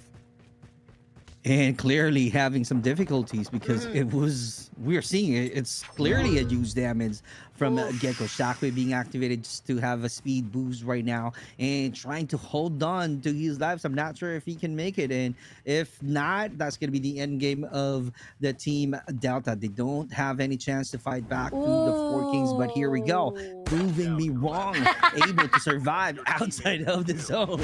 And just like that, Hanson we are seeing from the killer feed, and Saigon still struggling as well. 4 Kings knowing that there's someone is out there, happens to be the VVV, and Saigon decided to be inside of the circle, making sure that they can still have another opportunity in terms of placement points. And 4 Kings trying to do their best to get another kill. Rigid is also out there, Team Phoenix, with a great vantage point that they can be smart of in terms of executing their playstyle. So the question there, if they can get a kill, because right here, in terms of movement, 4 Kings got a better formation and they know where to go. They know where to look. Although this is really an open area, Battlefield is kind of like a good chance for all of the teams to think twice before they attack, because anytime soon we might be seeing any third party if they're going to have, or if they're going to start the chaos on this open area. Agree, definitely. And look at that, Rigid Phoenix having trouble already. 2 players been knocked down. 4 Kings trying to actually utilize the information, and look at that, immediately only left with Indra. Indra is right in the open. He did manage to take it down, but unfortunately with the obstruction or even the chaos that comes in from the long range of everybody's third party. In the end, Four Kings and RGD, who was right in the middle, was abused by the rest of the teams at the outside corner. I mean, talking about third and fourth party, oh, that's crucial. But then again, we are seeing 3 more teams surviving right here from the team of Leap as well as BB. But no, the damage explosion. But I think that he was able to rewind back, so he's still surviving. Unfortunately, he was knocked down. So let's see if Team Leap will be able to spot out the Team VVV. Sniping and adjusting the position. Great gameplay, by the way, earlier, because that's the only counter for the shockwave, which is the rewind. So if someone did a shockwave, the only counter is for you to go back to your original position, which is rewind. Clearly, we saw that from one of the players of the last gameplay, and true enough, that's game sense, that's awareness of what is going on, what's the situation, like the one that we are seeing from VVV and Team Delta. They're doing the same thing because that's the only choice that they have, and being aware, having some great cover and taking the advantage of that little room that they've got. That's the only tool that they can use. And we kept on talking about earlier, Fasha, the open area battlefield, and it might happen in no time, because Leap clearly showing how confident they are, clearly creating some diversion, looking and scouting, gathering some intel so that they can plan things out on how to get a kill point. Clearly, Void just being alone right here. And with the support of their teams right now, here we go, seeing the 2 players of VVV, and this going to be the gatekeep that we're talking about. Too late for Saigon, huge damage. There's a support, managed to survive still, and this might be the end. We still have 3 teams with 5 soldiers on boots. I mean, a little bit too aggressive here coming in from Leap. I mean, they could have just waited out, but they're a little bit impatient, trying to actually smoke out the team of VVV, right? So VVV takes advantage of their positioning, but again, with the zone is going closing in within the 5 seconds, they need to get out of the composition, and that's where Leap should have taken advantage of that situation. They shouldn't actually rush in too much. And Delta Gecko, on the other note, right here, also needs to get out of this compound because he's left all alone. So positioning wise, or even the number wise, it's not really to say like Leap's gonna actually get their first win of the day itself, but let's see if VVV can turn things around. It seems that they already got out. Delta Gecko was taken out by Dugo. Now looking for the 2 more players to go. Dugo having a little bit of damage there, and it seems that look at how persistent, how they try to actually survive it out, but he's been hit. He's been hit and run. Karma been taken out, but Voyadero has damage because of the outside zone. Still left with 1 more play to go, but the damage of the outside zone, Sigon been taken out, giving out the Leap our first win here at the Blackout. Great victory, great diversion, being confident 100%, being on ramp 2 in terms of overall rankings with the 128 total points right now. They're adding more points, being the crown as champion, claiming the victory on the Blackout mode round. Congratulations to the Leap and Bound. There you go. So let's see who will be crowned as the MVP, and I'm so excited what will happen in terms of number of kill points and also the total points that they can get in the overall rankings. And this is the highlights that we are showing you right now, and a lot of great extractions, great gameplays right off the bat. Open area, 4 Kings managed to clearly do some damages, usually an easy kill. And this is also the barn fight from 3 different teams: Rigid, FX, and LSK, if I remember. No, Pave, if I remember it correctly. And this is the open area battlefield from LSK. They're all doing great. They know how to play in a blockout map, clearly know when to execute and use the class perfectly. Oh, definitely. I mean, talking about how we saw Delta shutting down Team OBS, right? I think this is the fine line that we want to give out to the players. Yes, playing safe is good. Trying to actually control your positioning is actually good as well. But the moment when teams know exactly where you are, they will be able to corner you out. And this is where Delta was able to actually pull through and have so much of the benefit of fruitful of success to take down the team of OBS. But coming along here, this is the fight between Rigid Phoenix with 4Kings, but everyone around the area was utilizing it and taking advantage of the situation. In Malay, we have the bahasa, right? We have the bahasa word for it is that mengambil kesempatan dalam kesulitan. In other words, if I translate it, taking advantage out of people's misery. And that's what everybody was doing. VVV, Lip, as well as Delta was taking advantage of how much Team 4Kings as well as Rigid was just playing off at the center of the open space as well. Even though there was 1-3 there, it was too open. But shout out to Lee because this is their first ever victory throughout the 2 days they played. This is the 3rd day. They finally got their first victory, and I definitely think that it's going to be the MVP is going to be the Void itself because he got 5 eliminations. So the total score for them right now is 11 kills in total. Not to say not much, but I think with the points that 4Kings got as well as with the placement point, Leap could possibly, I'm not sure, I'm not going to say too quickly because I do have a caster curse, not just to the clock. There's a possibility they might be able to catch up to 4Kings. I'm just saying, maybe not enough, but maybe they could catch up to 4Kings. But great job coming in from them. Interesting. And I can somehow agree because in terms of number of or total points, 4Kings got 165, being on top 1. Top 2, Leap and Bound, which is the one that you guys are seeing with the MVP of Leap Void for round 2 blackout map. And currently they are at top 2 with 151 total of points. So I'm so excited to see what is going to show right now in terms of match rankings. They are having a total of 23 total of points with 18 from 4Kings. So let's see, because adding more total points, 165 plus 18 is equals to more points. See, I know the answer. I know the answer, Fasha. That's how you do math. 165 plus 18 for 4Kings, more total of points. There you go. So let's see if the overall ranking for the Group A will change because Leap and Bound adding 23 total of points. Everybody, super cock. Give a round of applause, everybody. Okay, so talking about the numbers, right? Okay, that was good enough coming in from Lead Unbound as well as 4Kings. Now let's go down a little bit. Rigid Phoenix, they got their first victory for today as well. But then somehow they still managed to maintain their consistency coming in from the top 3. Delta main as well. Great job from their gunfight as well. VVV, I mean, again, very cruel and very sneaky of them to shoot out from the outside as well. But, okay. Again, I got the caster. I say maybe, but it's still not enough because they still need around 14 points for them to catch up to 4Kings. Yeah, that's good. That's good though, because we did see how the changes of the positioning coming in from Deep Unbound as well as Rigid Phoenix. But great job coming in from them as well as OBS getting closer and closer to the top 3 as well. Delta main, they're catching up. All of those right here from the top 1 to top 5, every one of them is already 100 points and they're just catching up one after another. The questions right now is coming in from the Immortal eSpot, Hyperviver, Helixus Vicious, BBB Renatus, as well as Pave Omni, because they are right now at the top 6 to top 10. And Pave Omni, they gotta be careful. Even though they are with the 54 points, they can be able to catch up with those who are at the top 11.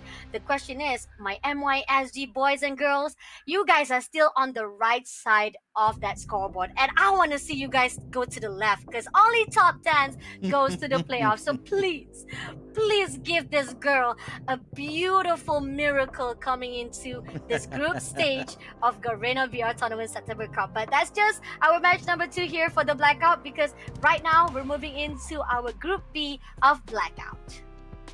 Right, and I'm so excited to see if there will be any logos that we're going to show from MYSG. Like I've said, and Fasha is sharing earlier from the Group A, we have 3 teams from MYSG. the Radiance, the Yonko Apex, and F8G. So I don't see their logos yet. They really need to do a lot of extra effort in terms of number of kill points. They are close to each other. Like F8G, they got 21, 31 for Yonko, and Radiance they got 39. So it's like they're even close. That's how you have a better community, right? In terms of points, you are close to each other as well.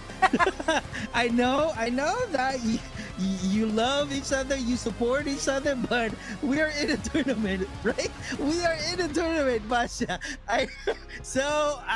You got to do a lot of effort just to change that, and enjoy and have fun having this kind of battle for Garena September Cup 2025. I know you're laughing. What are your thoughts from the togetherness and support and love from the community? I mean, points wise, yeah, we are together. We are forever togetherness inside the points. But when it comes to the spirit of community, I wish we could be together as well.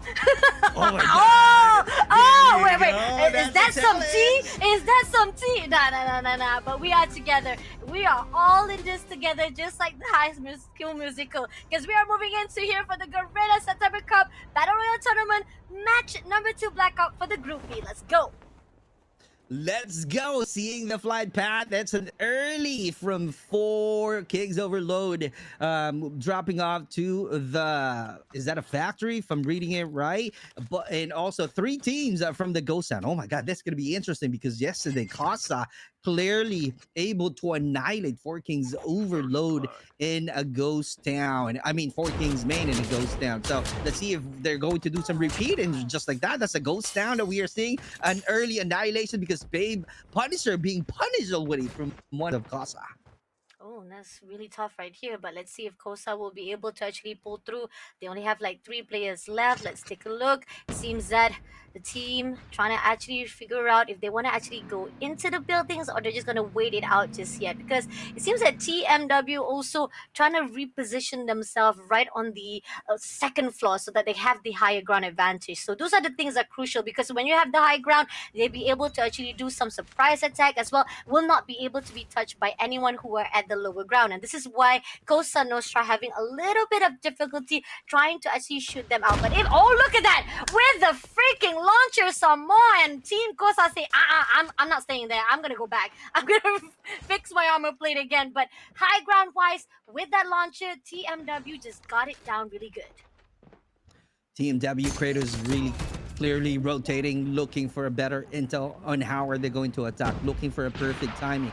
Let's see, because Kush is clearly going outside of the building, trying to have a better position, running around, creating some space just for him to survive. But TNW also is out there. He is being surprised, being onto the ground. Islau is also out here joining the team with a cloud of smoke. Let's see how a better defense that they can have. Here we go, sliding in. What a great job, but also able to get another kills in right off the bat. 7 kills in total. This one that I'm talking about, clearly dominating this location. Ghost Town clearly having a lot of goals already in terms of the number of dead people.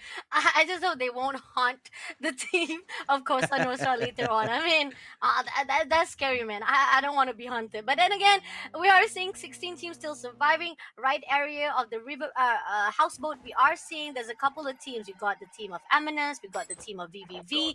Not sure if they do know. I think they do know, so that's why they're actually being cautious. But Lacos as well as 009 and Hazik, they're not quite close to each other. But VVV, it seems that has already been spotted out. They're trying to shoot it out, but shockwave been used as well. So it's gonna be Lacos been taken out. But at the same time, Assassin also been eliminated as well by 009. So it's a really good retrade. They might be able to pick up some of the players, but Kuzma with the ATV might be able to get the dog tag. So still survival for the teams of VVV. 2 players needs to come back. We're seeing Rara right now not to be loud, not roaring at all, but being the MVP before the previous battle that we had. But let's see, Kuzma taking a lot of patience already, making sure that he scanned the dog tag completely and checking out Poison Ivy in a train station. What is definitely going on, helping out the team and making sure that these 2 players on the ground go back on their feet, simply because they just got a better challenge. They only got one elimination from this train station. Poison Ivy still holding on this map to where we are seeing Team P right now. Lish is also trying to unleash his greatness from the RVH. Can he manage to survive? Can he come back strong, helping out the Team Poison Ivy? Team Atlas RVH right now is penetrating this building to see how good they are. Really doing some wall bang, checking, getting some intel. Can the RVH push through, getting the W? But right now, struggle that we are seeing, getting the knockdown in stick and pole, saying goodbye already. That's insane from Poison Ivy. After seeing them already on the ground earlier, they managed to do some regroup and they got the composure. Nicely done coming in from them. And now 30 more teams still surviving so far. That ground area is going to be them for the takes. But on the other side, it seems that we have the teams right here from Immortal Esports trying to pull through. MW, Most Wanted, Shiba been taken out by Hasbro. Is that going to be the end for them? I'm not sure, because it seems that they already able to swipe out the rest of the teams, the rest of the players of Most Wanted Vigilante. And that was a really good move, because they literally ambush with the vehicle right in their hands. They just come into the area and shut them down for good. Now 4 Kings right in the scene. It seems that they are being spotted out around the area of the ghost town, but Cosa Nostra also playing a little bit safe. So yeah, I think Most Wanted Vigilante have to say goodbye because of the fact of the ambush that was done by Immortal Esports. We are seeing once again, this is, I don't know how many times we are seeing 4 Kings fighting against Casa from the Ghost Town.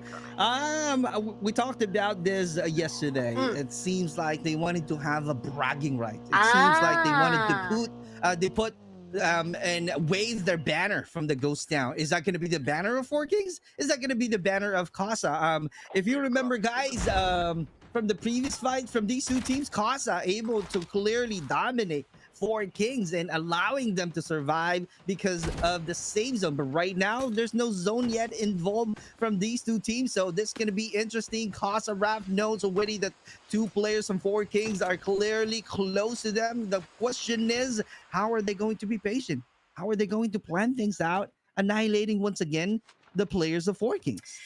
Oh, this is tough. I mean, like, this is the patience that needs to be praise, as well as being credit to both of the teams, right? Because they are so disciplined. They don't want to have any mistakes being done, so they're just waiting for either one of them. If ever Cosa Nostra or 4 Kings show themselves off, they will take that opportunity. But zone is closing in, so Winter is coming in, so they're back with a full squad. Winter got to actually do that as fast as possible, get as much resources is needed, because at this moment, Team Cosa Nostra probably has a better composition with their own weapons in their hands compared to the 4 Kings, unless 4 Kings can actually utilize the Cosa Nostra's movement or positioning, and it might actually favor themselves. But then again, 11 teams still surviving, and I think Essence Prime just came back to the lobby as well. That's one more team back to the scene.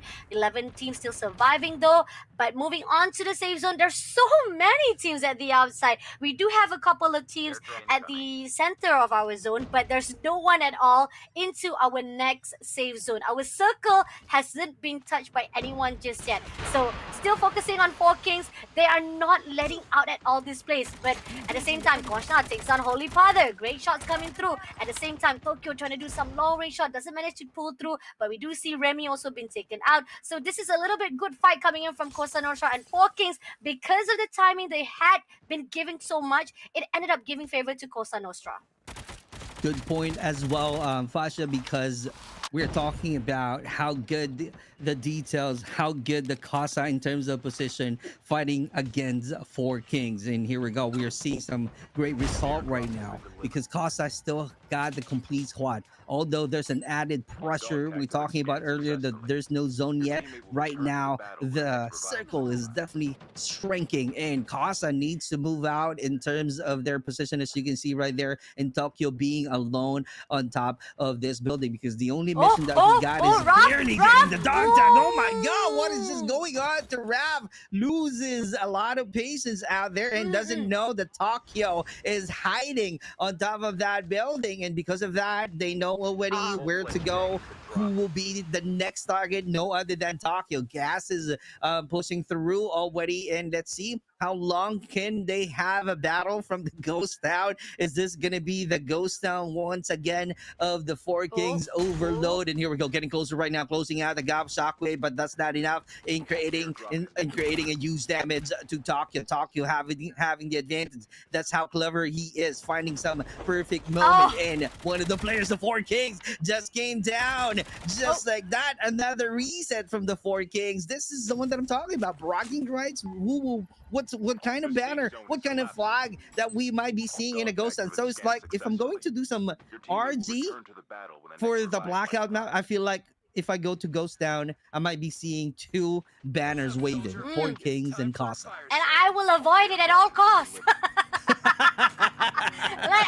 Like, take it. I'm done.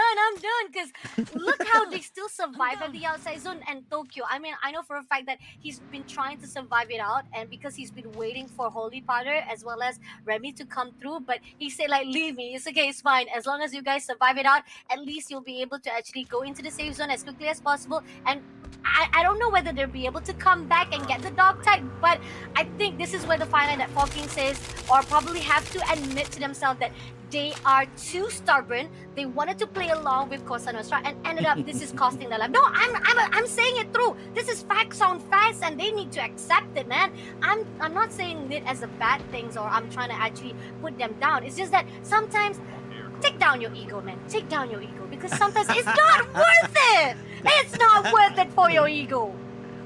I agree 100%. So it's like we're in a tournament. I know there's a lot of chance, a lot of any other moments to where you can fight. Maybe you can ask Casa, come on, let's have a 4v4 in Ghost Town. But not in this kind of tournament. You got to be clever because you're fighting the 10,000 US dollars being a champion like this one, Holy Father. Finally, we're seeing some action from him and 3 kills in total as a team. This is the one that we are discussing about. Eagle, you gotta think twice. You gotta make sure that, hey, remind yourself always that we are still in a tournament. And in fact, in terms of positioning, in terms of overall rankings, right, you gotta have a better thinking. Maybe the Four Kings is really confident because on Overload they got a better position. They're at 6th placer, right? So it's kind of like for them, well, we're at the top 10 already, so I don't think this is going to be a huge impact in terms of our overall rankings. And maybe that's the story behind it. That's why they cannot take down their ego, still fighting back to Casa and still trying to do their best to get a win. I mean, I agree on that note. I do feel the same sentiment. I think that the fact that they're confident, this is just day number 3, and pretty much some of the players, some of the teams itself, they want to gather as much information as possible of these teams itself moving forward to the playoff as well as grand finals. This is where the crucial points of if you get as much of input, as much as what are the other teams are playing, how their gameplay are, this could actually benefit them along the line. So yeah, I mean, I do attack Team Four Kings too much just now, but let's see how they grind it off. Let's see how they grind it off here, coming off to the playoff, because we still have 2 more days to go. This is our 3rd day, and then it's going to be the next day. So a 1.5 day for them to pull through. So coming in right now, we got 10 more teams to go. Eminence, my boys, come on. You are the proud and pride of SGMI. You guys were the champions. So I want to see some more, at least a little bit of juice coming in from your side. So there is some shots coming through. I'm not sure who they are shooting at. Are they shooting at VVV? I think Four so. Kings. Oh, Four Kings. Four Kings is around the area, but Holy Mother, Winter just almost close enough to be taken down. If only they try to actually go in for a fight, that could actually be a cost. But no, they actually went to go out and pick up Tokyo's Four Kings. I bow down to you. I bow down to you. I'm sorry. I'm not gonna say anything anymore. You guys do your thing. You guys do your thing. They clearly know how to survive. They clearly know to to somehow capitalize all of the vehicles around the area. And true enough, they managed to pick up Tokyo. Right now, they got the opportunity to do some regroup, seeing them complete with 4 kills in total. Casa Raf is also flying down already after being caught off guard earlier by the 4 Kings. So it's kind of like another round for them. So it's like, how many times we might be seeing this kind of battle between Casa and 4 Kings? Who knows? That's something that we need to find out. But nonetheless, we are seeing we still have 10 teams to go, 33 soldiers on boots. Rigid this time being on top for the Group B. Can we see some greatness? And true enough, we are seeing some good formation. And Poison Ivy, on the other hand, they got a 2-digit kills, 15 total kill points from the Poison Ivy team Atlas. And there you go, Eminence. Let's see how crazy they are. Oh my god, that's gonna be hard. That's gonna be hard, Pasha. That's not crazy. That's sad. That is sad. I mean, I wanted them to be crazy, but the one that is crazy right now is 4 Kings, and look at that. They were able to actually just gatekeep teams for the teams of Eminence and leaving only Lakos all alone. He needs to fix his armor plate and needs to figure out whether he can be able to actually get the dog type back again so that the Eminence get the full squad. Because unfortunately, around the area there's 4 Kings, and I think there's Team VVV as well close by. So from one team to another team, 4 Kings just say like, we're done with Cosa Nostra. Now we're gonna get some kills. Now we're gonna shine some light on our side. Finally. But in terms of formation right here, in terms of a position, VVV got the great vantage point. So all they need to do is compose themselves and have a better angle with the rewind of the counter from Remy, able to survive. But that's going to be too late because of the used damage. Kuzma is on the ground, leaving 3 soldiers only from the VVV. So let's see, how are they going to penetrate? How are they going to really clearly have a better win fighting against VVV? And here we go. That's a great close quarter battle. Just like that. Winter saying goodbye. 2 soldiers remaining. Oh my god, the sign being traded as well. And Rara, let's see how loud he is. Let's see how good he is. This is a fight from the 3v1 situation. A great surprise attack coming in from Rora, but needs to fix the armor plate. The lifeline is also quite depleting. Needs to actually reset it back just a little bit. Tokyo as well as Holy Powder. 2 players still surviving. Holy Powder is trying to shoot down, but no, the drop shot coming in from the AK-117. Again, there's nothing could beat AK-117 when it comes to BR, man. I mean, when it comes to the meta weapons, yes, AK-117 will definitely be one of the weapons that you can't mess around. But shout out to VVV, great job coming through. But 4 Kings will be the one who are at the top for that fight now. 7 more teams still surviving. Close by, it's gonna be Rigid trying to actually pull through to fight off with the team of Poison Ivy as well as Immortals. Rinka been taken out by Dre immediately. Now gonna give some damage as well with the Nova Gas as well. But at the same time, they gotta be aware of it because Rigid is very close by and Team Immortality does not need that crucial intense pressure coming in with the 3-way situation.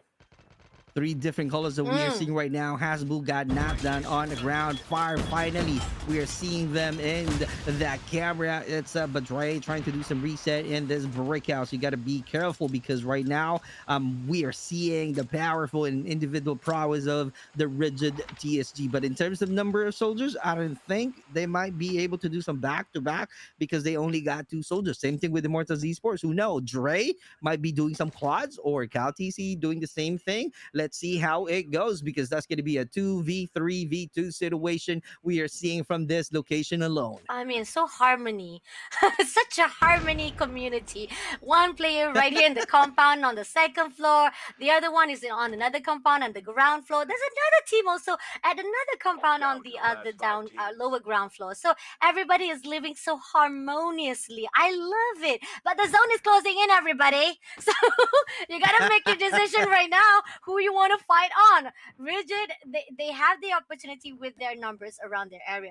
Poison Ivy, this is going to be tricky because they are at the top floor, right? The only way they want to go away right now or go out is go down to the bottom and meet up with Immortal Esports. That's the thing. So especially with the fact that they don't have much numbers, it could be a little bit too risky. But then again, on the other hand, it seems that 4 Kings is just on fire, getting kills after kills, even though they are left with Tokyo all alone. 13 kills already in their hands. Does have a hacking class or the ice pick in their hands. So I mean, imagine having that one last man standing with the hacker class gets enough information for himself. So that's really good. But then again, right here, we're just still playing off right at the area of the ocean side or the riverside, and it seems that Immortal Esport trying to look for that last man standing. Blackfire right in front of it goes down underneath the bridge. It seems that hasn't been spotted out, but gonna be chased after. It's gonna Oh be my God. backstab right there. Can he get me through? No! It's Loki who actually clutched it out! No, I thought that backstab was gonna be good, but it's gonna be Loki who clutched it out all by himself, but still have Berto, but unfortunately he will not be able to be picked up, so it's gonna be Blackfire Loki all by himself with only 4 players of Rigid. I mean, that's not a lot. I mean, but you still have to survive it out. Can you do it? Can you clutch it out? He's looking through from the smoke. He spotted out Stellar. He's looking for Secret as well. Sprays to Secret, but no! Secret gets the kill, so Rigid and CSD yet again becoming the winner of this match number 2. Victory is the key. Rigid TSG getting the V. Great job. Phenomenal number of kills. Being on top once again. A back-to-back win. Congratulations to Rigid TSG. I'm so interested right now to see the match rankings and the overall rankings because they are being consistent. Plus the fact that they got the W and being rank 1 for the match. So let's see how it goes. And Blackfire is also doing the same thing. Luki got the clutch to Tokyo. And IE Exodus, too unfortunate for them. They're being eliminated early, but in terms of placement points, they still got some bonus. So let's see how it will change the leaderboards. And this is the highlights to where we keep on talking about a long battle from the Ghost Town. They started with Casa and TMW Kratos, and Kratos being annihilated. And after a few moments, we're seeing 4 kings, and we talked about the ego and the bragging rights that they wanted to have from the Ghost Town. And yet, because of the pressure of the circle, they managed to somehow take down their ego and change their location in Tokyo. Before that, managed to get a kill, which is Raph. There you go. Oh, my memory is still better. Even if I'm getting older. Oh my God, I'm rhyming. I am definitely rhyming. Oh my God. And here we go. That's really the highlights of the battle. So I'm so interested to see how this battle goes on because this is only the match 4 of the blackout mode, and we keep on seeing great performances from each teams. I definitely agree on that. I mean, again, I don't want to be attacked by the Four Kings fans. Shout out to Four Kings. I did see the idea. It was just too much to be bear to witness it. But then again, you guys pulled through. I mean, talking about how you were able to actually bring back Tokyo, and it was really superb, especially the fact that you take down the teams of Eminence as well. Eminence was having a lot of struggle times. I think Lakos wasn't even able to actually go into the safe zone, but Team VVV, unfortunately, they were trying to play too safe inside that compound, and this is the fine line. You play too safe inside a compound, a lot of teams, other teams, will be able to actually ambush you and try to corner you out. But here on out, a great shout out to Luki as well, because he clutched it out to fight out with that last players from the Four Kings, which I thought it was going to be to the Four Kings side, because that backstab, that jump coming in from the bridge side could have been into the side of the Four Kings instead to get that second place. But then again, match winner is going to be Rigid TSG yet again. Is this tonight of our Rigid? Is it the only RGD flag to be raised upon every victory? Because so far right now, 4 matches, I mean, we are seeing three flags has been raised by RGD. Only one has been taken away by Leap Unbound. But MVP wise, previously it was Slashy, and now it's gonna be Secret with 4 elimination. And I think pretty much I didn't get to catch the numbers of the elimination. The rest of the players did able to go through, but I think a lot of damage was done by Secret. That's the reason why he was the MVP here. He is the MVP for this matchup. No secret at all to Secret getting the MVP at the end. Although you're right, because I don't see any much skills. It only means that they played passively and they want to make sure that they got all of the juices needed before attacking any opponents. And that's how clever they are, crawling to the very top and to the very end of the blackout round match. Seeing them already, I'm not sure if this is the correct one for the mass rankings because we know for a fact that Rigid TSG got the W, but seeing the mass ranking, it's is No, it's good because a different the team. kill points. You see the Poison Ivy kill points, 21 elimination. But the placement point wise, I'm wondering is it really 5 points only for their placement point? Because I think Poison Ivy survived until top 5, I think. So 5 points is it for themselves? Possibly. I think maybe that's the reason why they couldn't get as much points compared. But Rigid TSG, I do see just now elimination wise, it wasn't as much as Poison Ivy, so that's the reason why they are at the top 2. Is that 4Kings on the other note, despite so much time was wasted on Ghost Town. Yeah, I'm gonna attack again, but I love you guys. I still love 4Kings. I'm so sorry, I'm just joking. They are at the top 3 with 17 points. Immortal Esport with 13. I mean, going down. Oh, wait. Hold on. Let me see. Let me get my specs right now. Evan is at top 7 with 10 points. This is what I love. Shout out to SGM1 Warriors right here. Oh my god. I'm so proud of you guys. Thank you. Really appreciate that. Let's go. We are seeing some great progress from the Eminence. Your Highness is here. Exactly. The buff Fasha Bunny is here for the MYSG, so you guys gotta utilize it. That's how you do it. It's kind of like, hey, Pasha, we're here right now. We're at the top 10. So clearly showing some greatness and learning how to play with the Filipino players and seeing the overall rankings already for the Group A. This is just to remind everyone what happened from the 4 matches, and 4Kings still on top and still looking for really dominating the stage, the group stage, and staying consistently on top of the Group A overall rankings. And aside from that, definitely we will be showing you the rankings, the over rankings of the Group B. And still, Rigid TSG. It's really, you can see how much points they've already got overall. 218 points, and that's pretty much 16 points above from Blackfire themselves. And great job from Blackfire, still surviving on that top 2 as well. Poison Ivy able to overtake 4Kings at that top 4. Vivi, but the thing is, Kosa Nostra getting down below just a little bit. Even KM2, I mean, they're getting they had a lot of mistakes coming in from that match number 2 itself from the blackout. So that's the reason why KM2 Hades is right now going down at the 8th place.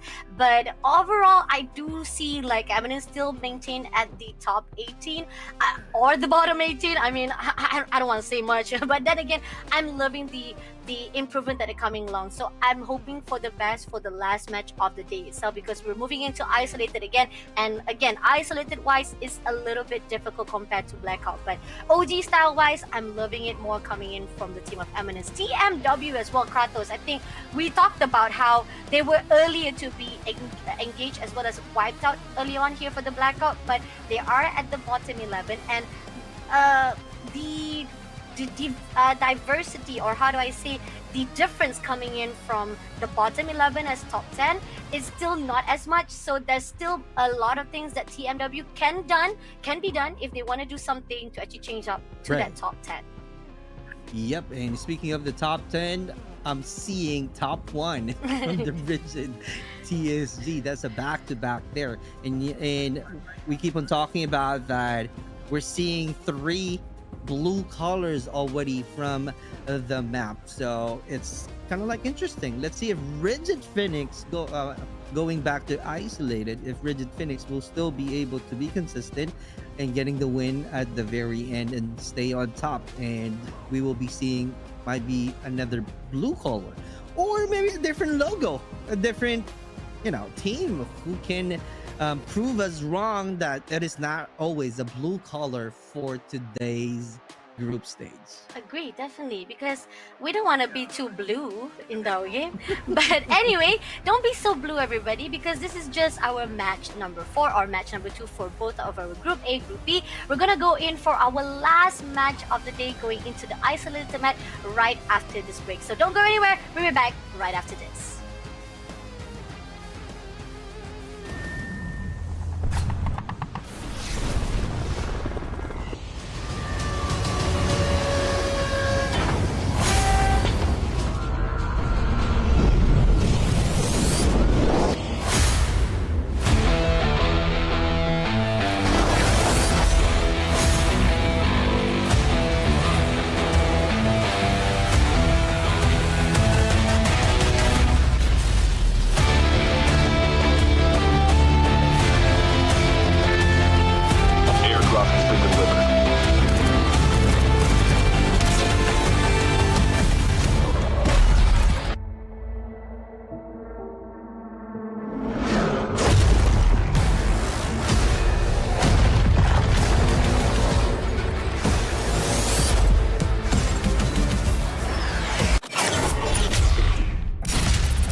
And we are back. Good evening, everyone. Once again, welcome to September Cup 2025, brought to you by Garena. BR tournament with 25,000 US dollars prize pool. Here with me, still Fasha Bunny representing MYSD. You like Yeah, that? I like that. Okay, I may not represent NYSE as a pro player, but as a caster, I'm okay. I'm proud. Proud and I pride. agree. Yeah, because we can't be a pro player. That's why we are a caster. That's the truth, though. I know, right? You got it correctly. We're bad at playing games, but we're good at casting it. So that means something, though. But anyway, right here we're gonna actually don't delay anything anymore further because we're already going to jump in for our last match of the day, because Group A and Group B is gonna actually fight off again for their match at the isolated map. So we're gonna start off with Group A first of all. Isolated. It was really bizarre because again, this is my first time coming back again. I'm back, baby, y'all, because everybody been asking me where I am. Well, I'm here. I was just waiting for somebody to pick me up and fight again here at CODM, and Superclap did pick me up. But yeah, anyway, coming back here, I love the fact that the Gulag feature was added on. A lot of things that gives us the portrayal that survival to the fittest here will be very hard when it comes to isolated. It's so much crucial. So let's go right here for our last match of Group A, coming in from Garena, September Cup 2025. Here we go. See the flight path once again in Team A to start off. The four kings about to go down in ecology lab. So let's see how it goes because they might facing another teammate. So it might be an early chaos from them. Although they can take advantage of the gulag because they know for a fact that they can definitely grab the W into the gulag, which is the better thing. And that's one way of them surviving longer into in playing isolated maps. So let's see how it goes. But right now, it's not the ecology that I am seeing. It's on the platform for the four kings. So a lot of resources, as we all know, and a lot of juices that you can find from the platform. And they're just a solo team into the platform. And seeing the map once again, they have chosen their location and seeing an early action going on already from the FOD losing teammates already because of the individual prowess from the rigid Phoenix. And the fact that I do see one player from the LSK also around the area, and it seems that LSK Nefarios had to actually pull through because there's so many teams already contesting here at the crash site. So the only way for you to actually survive it is to get out and just surrender it off. Let them actually have that potential to loot out around this area, and RGD definitely will be happy for that because this is already a win for them to dominate this area. But 19 teams still surviving. A lot of kills already been done. 3 kills already been given out to the team of Rigid, but Yonko Apex again fighting off with the team of LE right here, and it seems that LE is getting a little bit better right here with Ade Enzo being taken out by Syri straight away with that Jag, and I'm not sure if that's the end because I think that Yoko Apex still surviving because we still have 19 teams. So we're just waiting for them to come back from the gulag and the rest of the team to reset themselves back into this game itself. But great job coming in from Ellie because previously, right here at the TT Refinery, it was Yoko Apex for the win. That is definitely true, and we are seeing how good they are maintaining their composure and having a better position. But looking at the team of Team J, LE about to face a Pave, where Pave really need to do something differently. They need to talk about it because clearly they are not performing well from this match. So let's see if they went down to talk about it using their drawing board and discuss things out so that they will have some great improvement going back to isolated now. Looking down from this team, having a free squad flying down already and still no kill yet. Close quarter shockwave just like that. 2v1 Vine is on the ground. I think this is really tough as Pave comes in to just give a little bit of disturbance to the team of LE.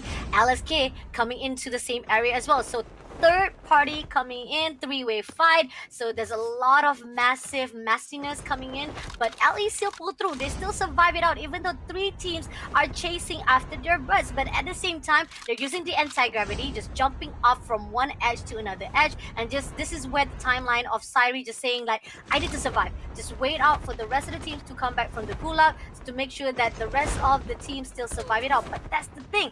Pave is not allowing it. Pave is just coming in up and down, chasing after Syri, and Syri just needs that time off. But unfortunately, Syri will say goodbye as well by Cats himself to take him down with the shotgun. And great adjustment, play style, clearly evident from this team. And Pave finally paving their way with 5 total of kills. Great job. And right now, this is going to be the perfect time for them to do some reset and handsming as a dog tag. In no time, he will be scanned and checking and looking for the team of F8 G. This is the teams from MYSG. In terms of their performances, they're really too far. They only got an over of 21 total of points. So they really need to exert a lot of effort in making sure that they can be part of the playoffs. They really need to do a lot of kill points so that they will have another chance performing and having a great battle moving into the playoffs. And speaking of the playoffs, we're not yet done with the group stage and still seeing the teams having a great chaos in the sanitarium. Oh, okay, so they lost Jamal, but Jamal will be coming back from the gulag though. But KG will take it out by Kyojin some more. So this is a lot of pressure from the side of the team of SLN itself to the side of Delta. Even though Delta had a really good run here from the two maps itself, but back to isolated, it seems that they're having problems. And Four Kings coming along into the sanitarium as well. It's gonna be a third party. Four Kings say, I want to jump into the fight. Top Pips just able to take down QG immediately, and now looking for the rest of the team of SLN. SLN thought they were actually fighting with Delta. Nah, they got another team they have to worry about.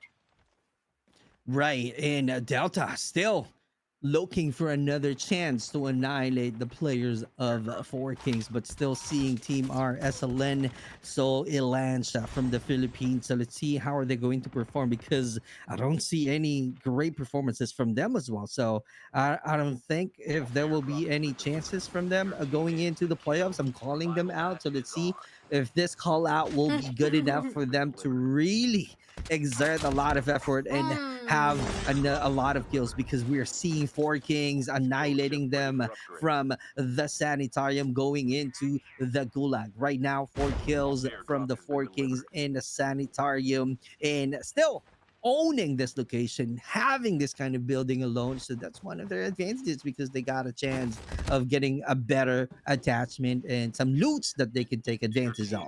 Oh, and Immortals as well. It seems that they were in a nick of pick just now. Was spotted out by some of the players. Syri just shut down some of the players just now, and he's trying to survive the gulag as well to bring back the teammates into the gameplay. And I love the fact that we are also able to actually spectate who is around the area of gulag, who's actually trying to bring themselves back into the team fight or back into the war, because this is where the fine line we can see from two different angles of how the teams dies and how they actually bring themselves back again alive here into the scene. But here on out, Four Kings, just like you talked about, from one end to another end, they're able to actually dominate. They're able to actually shut down a couple of players who were supposed to be surviving in their own compound, ended up being denied or being shooed away by Four Kings himself. But OBS, on the other note, it seems that they're playing a little bit safe. I think they're just looting around the area of the snowy hills. They're around the area of the overgrown, close by to overgrown, as well as at the heat area as well. So somehow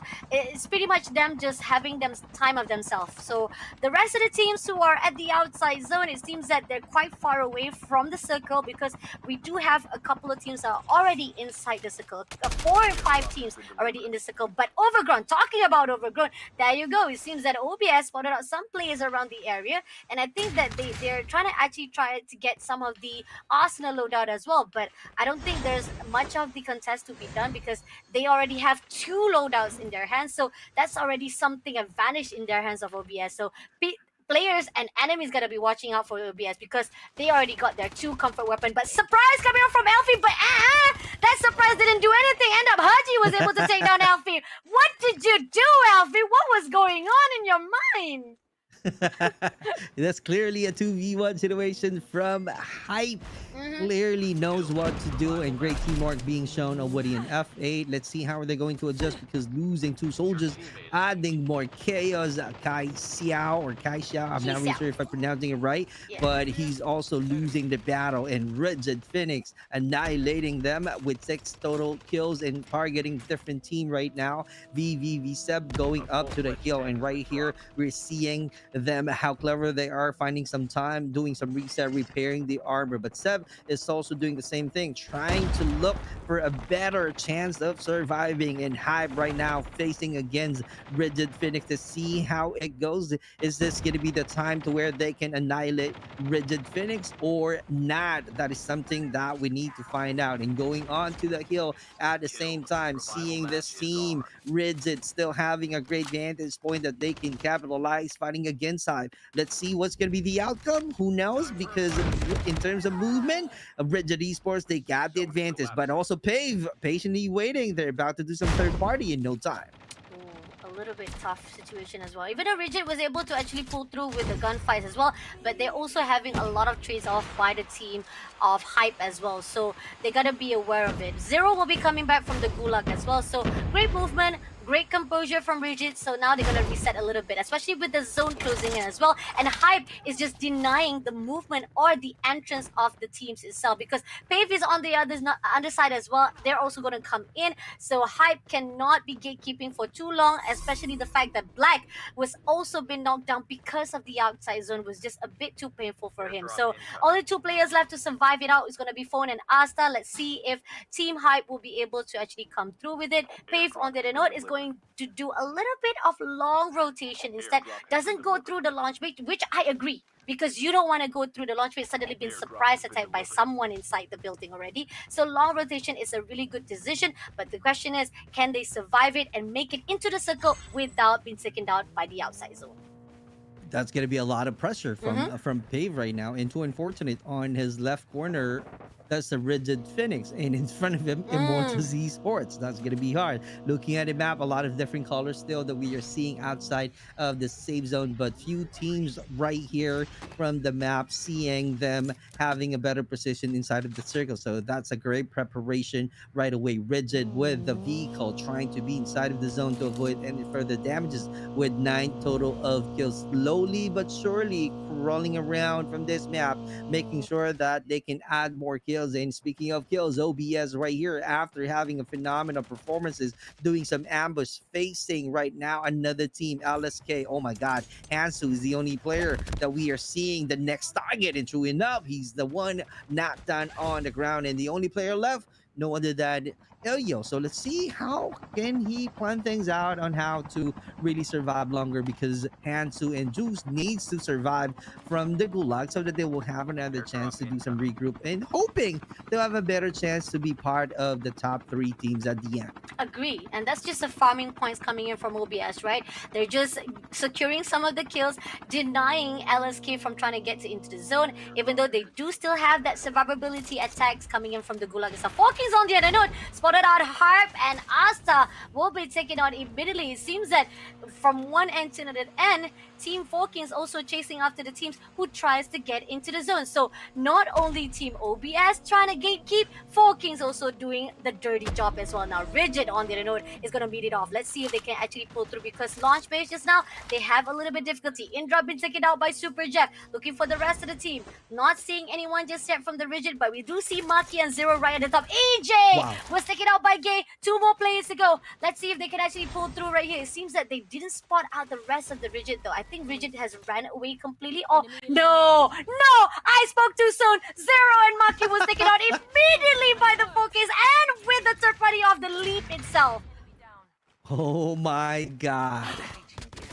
we're just talking about survivability of the rigid Phoenix, but they were surprised from the Mm-hmm. attack of Yeah. the leap and bound. Crazy good in terms of flanking. True Mm-hmm. enough, it really works. Use impact in terms of their gameplay. And Void right now also trying to find some intel because Super Zeph's not creating a lot of noises. So this is really something to do with trigger discipline to where he just really need to make sure that he can grab some loots and juices and going outside of the zone and have a better position to where he can definitely survive and patiently wait for the other three teammates to go back into the battlefield and clearly showing some greatness right now from the leap and bound. If we talk about in terms of their performances from the group stage, leap and bound is definitely following Four Kings in terms of overall rankings.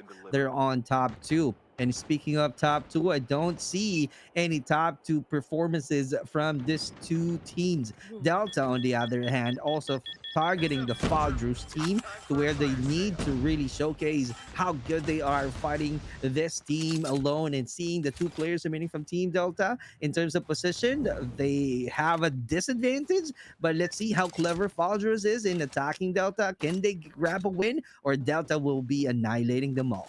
I mean, high ground wise, yes, definitely. Faldras have the upper hands because they can actually just shut down Delta, who is with the numbers compared to them. But the fact is, I love the cluster strike or the cluster grenade that's been thrown out by Jamal to a point that they're able to take down Asta. But retraits come through, Gap takes down Bunny, and now they're jumping off for the rest of the team. Spotted out Jamal there Wow. by my bro. You're my bro, man. Great job coming in. Takes down Delta. Now one more play to go. It seems that KG hasn't been spotted out just yet. And they're just going to loot up as much as weapon, as much as resources already inside the boxes of the teams of Delta itself. And KG just wait it out. But at the same time, I'm just worried that if he wait out too long, the zone might eat him up alive as well. But OBS is right in front. So Team Fadros, your job is not done yet. Clearly, and right now they're showing that they really need to find a better angle, and it's going to be a great challenge for them from the OBS. Knowing the OBS, they are clearly having a phenomenal performances, and Drews at the edge of the save zone. There's another pressure coming through from them, so let's see if that's going to be their chance. Having a difficult battle, I can say, because this is another open area war that they are having with a cloud of smoke in front of them, clearly showing some cleverness on how to have a great cover. And Drew's one of the players still surviving and about to say goodbye. There you go. Leap and bound, clearly showcasing their individual greatness in terms of number of kills. And meanwhile, Rigid, EJ, and Indra still remaining composed from this building. In fact, using that sniper, doing some third party, he got one kill point. I mean, the right tech is quite slow. I mean, BR wise, you would think about DLQ or XVR, right? But I know for a fact that it's a little bit difficult with the fact that the recoil of right tech is really, really heavy. But I hope for a best that Team Rigid can actually utilize it. I think that there's a possibility it can actually try to do some stealing of the kills itself if Indra can do so. But so far right now, I think that Rigid is also trying to play safe. That piano is not for you to jump on, okay, my friend? Nah, please stop. There's a lot of places you can actually jump on. That piano will not help you through. But okay, sniper back in the hands. Come on, just take your time. Take your time. Try to steal some kills. And Pave on the other note, meeting off with the Radiance. A will be immediately be taken out by Trevor. But we still have a couple more players from the Radiance. R is right on top of the hills. I don't think anybody realized it, but the steps can be seen. So let's see if Koro as well as Trevor will be chasing up. And Team VVV is also around this area. So there's a lot of fights here. There's too many teams around here. But R, they managed to take down Trevor. But there's one more player to go. Can actually Pave comes through and shuts down or actually trade off the kills that was done by Radius. Instead, that Radius was still by Karma instead from the Team VVV. Now Koro looking for it, but no, unfortunately Saigon was the one who shuts down Pave Koro instead. Great performances, great flank, and perfect moment from the VVV, able to annihilate their opponents. And just like that, Drews is about to close in, getting or closing out the gap from the team Leap and Bound. But you got to be careful because they are clearly finding their groove tonight, having a lot of kill points, and Van is also getting some damages. I'm not sure if that's going to be a knockdown already in Saigon fighting against HLX Sarah. Let's see if there will be a better chance of Sarah surviving in front of Super Zep. That's a lot of different colors that we are seeing. OBS still out there, so he's definitely showing and looking for a better intel that he can share to his teammates. And meanwhile, seeing OBS at the edge of the safe zone, same thing with the leap and bound, having a complete squad with 13 total of kills. And as we speak, we're still seeing 16 to go with 18 soldiers on boost, and the circle is about to shrink. So they got no choice but to close in, and that's going to be the start of the chaos. Oh, it is going to be a start of chaos. Six teams still surviving, and again, this zone. I mean, Garena, you really put a lot of pressure here for the players because there's not much of grounds for them to play around with or try to actually hide it out. Especially with the fact that Van just able to spot out Tom Priest immediately, was just chasing up or even try to actually go up the hill. But Leap on the note just jumped through with a snowboard. I don't think that's the right decision, but at the same time was able to come through with Van itself taking down Gay. And now moving on, it seems that Marlboro was able to take down MG as well. So everyone is just back and forth taking down one after another. But here on out, OBS utilizing their information, their location, they'll be able to actually clear out some of the players who are hiding or sharing the same compound with them. Perfectly executed with a class from the OBS. On the other hand, Leap going outside of the zone. I'm not sure if that's really a great idea. Maybe he's just trying to find some good information. 3 players left from Leap and Bound. On the other side, VVV, they got a good cover. Great defense, if I can say that, because they got the building, they got the ground and the second level of this building. So in no time, they can capitalize the situation. And OBS is also doing the same thing. That's a huge cover that they've got, even if, as you can see, Saigon trying to do some wall bang, not able to find any intel. And 3 soldiers from Leap and Down from their right corner, you gotta be ready to attack. VVV clearly showcasing how good they are, being aware that they're on their left corner, seeing the OBS, and they might be doing some third party, because right now we are seeing some battle against Leap and Bound. 2 Fadros annihilating them all, and that's gonna be it. And that's gonna be the chance to where Leap and Bound grabbing the W at the very end, but Saigon doing some flap on the very top of that rocky mountain, and Fry being poked out, and Ball is the only player. Let's see if there's gonna be a last. Oh my god, that's 2v1.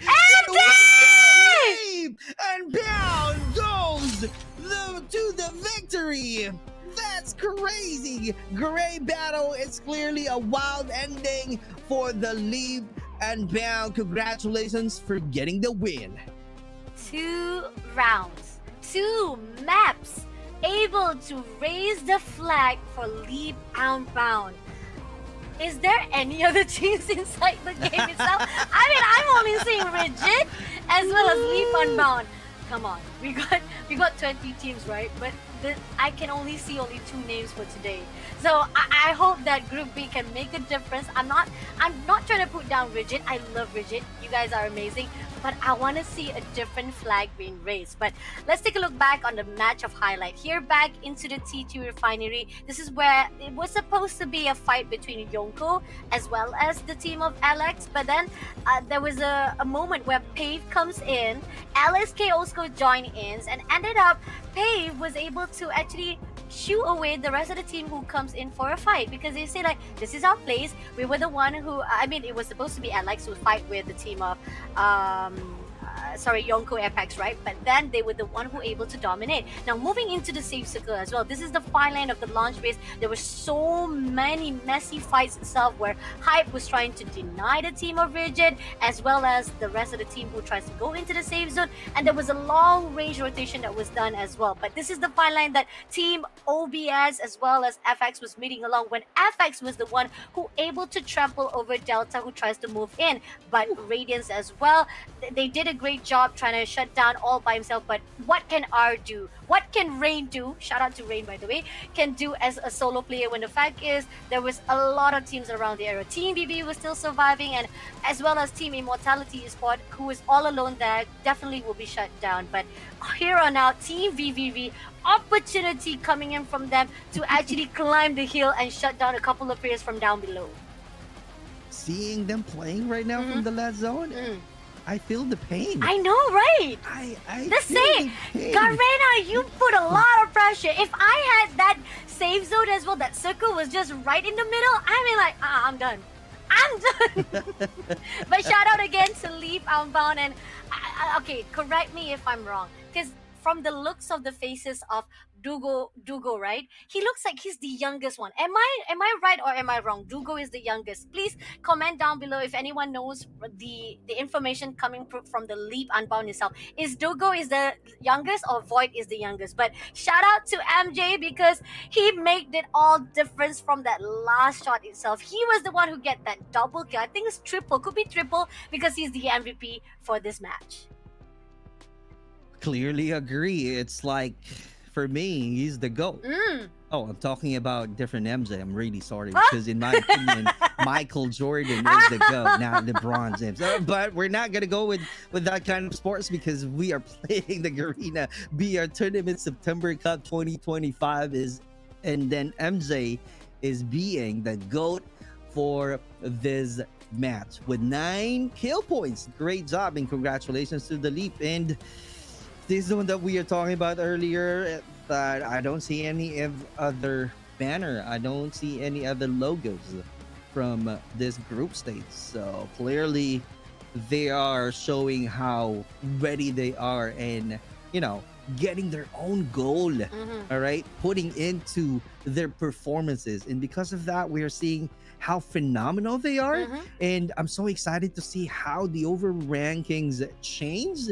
I don't think Four Kings will be on top right now because we are seeing some of the consistency in terms of two-digit kill points from the Leap and Bound. Mm-hmm, Plus mm-hmm. the fact having the victory at the very end, that's a huge impact in terms of overall rankings. But I'm just putting some story right now and make you guys excited to see the overall rankings. But before that, definitely we'll be showing you the match rankings. So let's see how it goes. This is the one that we are talking about, Fasha, how it changes the game. And we keep on seeing how are they going to strategize and how painful it is having a lot of teams alive in the last zone. So it's kind of like, how are you going to really have a great focus on winning the battle if you think that from your left there's another opponent, from your right there's another team, in front of you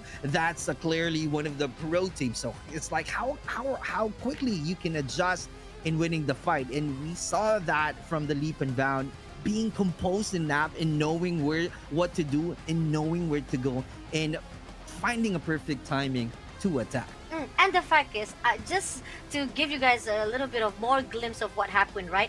The zone was not even in their favor. They were the one to be pushed right in front of the team of OBS, but yet they actually won the fight. Because usually when people are having problems with the safe zone, they are the one who are going to be gatekeep. But instead, Team Leap Unbound, without no hesitation, without any of jitters in their body, they were able to take down Team OBS. Even though OBS was just playing around at the area of the guardhouse itself, yet they were spotted out very quickly. But Leap Unbound with 32 points. I mean, okay, let's take a look at the Four Kings. I want to see where is Four Kings right now. Four Kings with 2 points. I don't say maybe. I don't say I'm not sure. I say I know for a fact. Leap Unbound just trample Team Four Kings to the top 1 at the overall rankings. And it will usually impact their overall rankings. As you can see right there, not enough points from the Four Kings. And earlier, the consistency being shown already by the Leap and Bound, looking at the number of elimination, clearly dominated the Group A. As you can see, 22 total eliminations from the Leap and Bound itself. And because of that one, they're on top, plus the points of the placement. So that's why they're definitely being aggressive and keeps on winning from any gunfight. So the awareness is right there. The game sense is out there. So it's like finding on how to clearly communicate that to the teammates. When would be the perfect timing to execute and have a clear vision that this is it. that we can definitely grab the W at the end. Agree, definitely. And a little bit of the match overall that I also want to do a little bit of highlight because we had to reset again. I think there's could be a correction coming in along. So let's take a look again of the overall rankings of everyone itself because I want to give a really good shout out to the team of Yonko Apex because previously it was Eminence who get the top 7 for the match standing. Turns out Yonko Apex did amazing job as well. And okay, maybe not top 7 just now, but they are at the top 8 here with 9 points. So it was a bit of a miscalculation. Okay, so Four Kings was at the top 3. So sorry again on our end. We were really a bit too ambitious to say like there's no way that Four Kings were at the bottom, right? There's an issue right there. I shouldn't be too very confident on that. But yeah, Four Kings with 16 points with 14 elimination. And then we do see Pave also had a really good run just now, getting 12 elimination all by themselves. They don't even have any placement point, but they got 12 points at that top 5 solely because of elimination, Superclock. I mean, it's crazy, right? Just by elimination and you're at top 5. That shows how Pave is like, we don't care about placement. We want kills. Let's go war. I want war. I feel the testosterone in my bones. Because right now my goal is to see how much difference from the MYSG. F8G right now I'm only seeing 4 kill points from them, and they put them at the very far of, if we're talking about top 10, they're at rank 16. So I think they really need to somehow learn how to adopt the play style of the Filipinos, and definitely we have Fasha right here that can give more insights on how Filipinos play so that they can definitely adjust and have a great progress moving forward, because I don't want to see them being at the bottom. Right now they still have more chances of winning. We still have another day for the group stage, and this is the one that we keep on showing you in terms of number of total points. And the overall rankings have been changed. At first, it's been a long time that Four Kings being found at the top 1, but this time it changes. We're seeing leap and bound. Oh, it's only 2 points. Chill out. I mean, yeah, we give a little bit of highlights.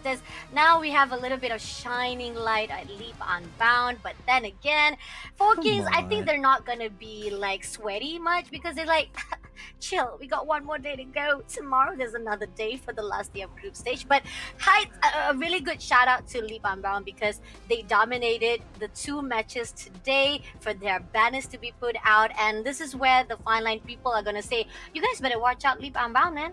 They're literally showing off, saying that you guys need to watch us out. Not just the Four Kings, not just the team of our Rigid, but there's more teams that you have to see that we are gonna actually pull up and do even better here for our Garena September Cup. But that's just our Group A, because we're gonna go in for Group B now, the last match of the day. Whew. We're bleeding orange and blue now. I don't know what to expect on the last match. Are we going to see another blue banner on this match? Yellow. And now I'm being biased. Yeah. Well, let's see. I'm so excited to see right now how are they going to change the group stages for today's matches, and this is going to be the last match for the Group B. And checking out the Group B in terms of rankings, that's going to be another blue, and I'm hoping to see a different color like the black and the white for the Blackfire with a little bit of red. Who knows? And because of that one, definitely we are starting with the last match for the September Cup BR tournament, brought to you by Garena, and this is the Group B, fighting against all of the teams, which is a total of 16 teams. And starting to the New Vision City, and the map on the right side, we're seeing different teams right now going down already in the sanitarium in the frigid wetland. I mean, two of the matches or two maps of our last two maps itself tonight or today, it seems that our Garena pilot is like a little bit far off to the left side. Previously, if you saw just now on the isolated map, it's also the same case as well. It was a little bit far off to the left, like they're like denying every movement into the center of the map. But here on out at Division City, it seems that we have a couple of teams close by, which is Eminence as well as the Four Kings. I mean, Eminence, you gotta be careful here. You're fighting with the big giants from the Philippines. Four Kings is not to I be know. messed around. So let's see if, with the fact that you don't have much resources or you have less resources that is high level weapons, maybe you can have that potential to have a fair fight with a team of Four Kings. Especially the fact that some of the loot items on the floor can be a little bit tricky to use. But it seems that our flip spot coming in from Immortal Esports with Blue takes down Joel, but at the same time, Daddy was shut down by Tokyo itself. So now it seems that Eminence only left with 3 players. Even 009 was taken out immediately as well, and Lakos was able to retrade back, but there's only one player that was peeled back by the team of Eminence. So we still have Great a trade few more. happening. Yeah, it's great trade, Yep. but still only 3 players left to survive for Four Kings. It's still not enough for Eminence to say they able to actually come back. I thought they're about to prove me wrong. That's the one that I'm looking for, the Eminent. So let's see, it's not yet done. We're still seeing that they're still having some guts to fight back to the Four Kings. So let's see how it goes. 3 soldiers left. blind- Close water blinded. battle. You gotta be Oh, careful, but holy nice! mother! Oh my god! I thought Haziq! he's really having a great moment out there, dancing around and clearly showing some confidence level. Very on top, but it's not enough for you to survive. Not just only yet, having not yet. confidence, but also knowing how to play, right? And Oh, ready, Haziq, that's a 2v1 Haziq. situation. Ooh, Oh my god, what is just going Haziq! on? Oh, seeing some greatness right now from teammates. Great job. And that's a clear progress that we are seeing in the new Vision City. Are they going?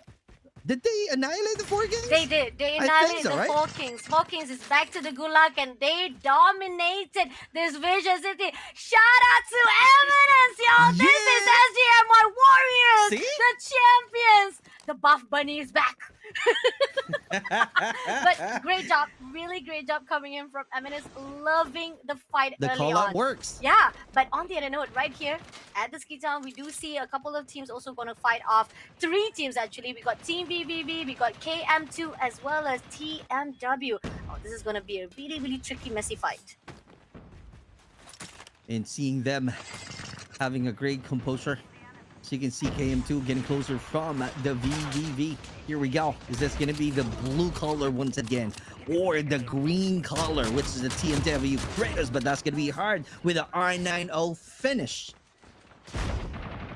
Oof, this is really a tough situation, but KM2 seems like 2 players already been taken out. They were the one who wants to go in for a fight, ended up VVV comes in to crash it off. Still left with 2 more players to go, but unfortunately the rest of the teams had to go back into Gulag. So VVV popping off right to the top because they were the one who were able to take down the whole entire squad of KM2. Great job. As you can see, they got a complete squad still. So, purple collar. All right, a lot of colors that I keep on telling right now from this match because I really wanted to see a different color at the very end of this last match. Oh, Casa, come on, man. All right, let's see. Joining the team, Casa, they got a complete squad, but so far so good. I don't see any engagement and they don't have any kill. But in terms of number of cash, oh my god, Wow. they can definitely buy their own loadout. And I think they did that already, and they just wanted to find a perfect time right now to have a fire cell to where they can complete their own arsenal. From there, they can push, they can ambush, or have a savage kill. That's going to be Casa on that side. And I want to give a little bit of shout out as well. Throughout that we have been spectating other teams, I keep on seeing Eminence's name comes in to take down one player after that. Look at that! Look at that! I was just talking about it. Lakos just take down Jadro from TMW. Yeah. I might not see you guys, but I see you guys, man. Eminence loving that fire. Please keep it up. we might not know what you are doing, but I hope that it will be consistent up until the end. Because so far, you get the farm of the kills, but again, you have to remember, Gulag is still there for them to come back to come back alive. So there's possibility that the teams are still going to survive it out. But look at this, Sanma, gonna try to shoot down to Haziq. I don't think he's gonna be able to do so, but Haziq utilizing that anti-gravity really to the good potential to a point that they were able to actually move away. But Haziq, there's two players chasing after you. I'm quite scared for you right now. Let's see. And he doesn't even have any armor plate. Oh, this is a little bit too overconfident. I know for a fact that you still have the Gulag. So there you go. Now you're going back to Gulag because you're the only one who haven't managed to go to Gulag. The rest of the team has already gone, and we still have a couple of eminents who still survive it out. So okay, you did a good job, but now you need to slow things down. Slow things down, bro. Interesting match, and also a great story that I can share because Casa changes in 4VK from the previous matches. We keep on seeing them fighting against 4K's Overload in a new Vision City, but this one they clearly chose a different map to where they're also struggling, but also getting some kills because right now the only time that I said and mentioned that they're having some difficulties because there's another team right now which Oh. happens to be Immortals Esports Exodus, one of the forces to be reckoned with in our list for the group B. And true enough, because right off the bat, getting 3 kills right away, and the only player left doesn't have any choice but to get out and survive. Immortals Esports roaming around using the ORV, so it's clearly that they're about to go to the buy station and also complete upgrading their Oh, classes what? while adding more kill points. Oh my god. Oh, was caught off on guard. I mean, seriously, didn't realize it. I think there's the fact that they were trying to actually get that terminal, but then again, somebody just came with the ORV, yoo-hoo, and then shut them down for good. So MW, don't not to worry because Gulag's still in the scene right now. So Wise definitely will be coming back. 4K Winter on a note, meeting off with the KM2. Elna was shut down, but I do think that Winter is to be careful here. He has the mixed direction, but Winter does not have any issue whatsoever for that close combat. And Raimi coming along to give a really good backup as well. So Team 4 Kings still surviving it out, still have no problem to secure the area so that they can go into the safe zone. KM2 on the other note, they have to wait for the 2 players from the Gulag, whereas there's 1 player still surviving. What is going on? Yeah. A lot of teams Yeah. are at the edge of the safe zone and only few teams inside of the circle. And here we go. Speaking of the inside of the circle, we're seeing some inside battle from this little barn. And Kasan is about to have a great idea. Good rotation so far, but also getting some damages from behind and into the gulag earlier. Leap and bound, having a greater chance slowly but surely. 4 kills that we are seeing from their bag. So let's see how they're going to adjust and have a better precision. So far, so good from them. And speaking of rigid, TSG, are they going to stay on top, hacking it out? They know already when to attack. They're just finding some intel already. The location that they really need to know. Shockwave, misdirection, a lot of classes being activated, even if there's a cloud of smoke, but that's not an issue. Annihilating the players of Leap and Bound. Poison IV clearly showing it up. That's your team Atlas clearly having a great advantage, even if a class is being activated. But the most dominant class that we saw is the Cloud of Smoke. Oh, wow. I mean, yeah, Poison Ivy, usually Poison will be sipping through, but this is not. This is head-on attack from Poison itself to a point that Liv couldn't do anything. But then again, they still have 1 more players right inside the Gulag, so they still have a chance to survive it out. No worry, because 16 team still surviving here. But there's a thing. For Valor Kings, right? They have 1 player that they do not know that's hiding on top of the area, which is, yeah, Chiba, right on top of that tower. So I'm not sure if they can actually try to take him down or try to get information, because somehow they are utilizing this area for themselves, getting as much as loot as possible and try to save out until the zone closes in. But on the other note, X's only left with Lang, X's as well as Melly, waiting for Melly to come back from the Gulag itself. Let's hope for the best because they are fighting with the outside zone as well. Axis Prime, on the other hand, I don't see any prime performance from them. Mm. Although, checking the overall rankings, they are one of the bottom teams from the leaderboard. So I don't think if we will be seeing more differences in terms of playing this match. But who knows?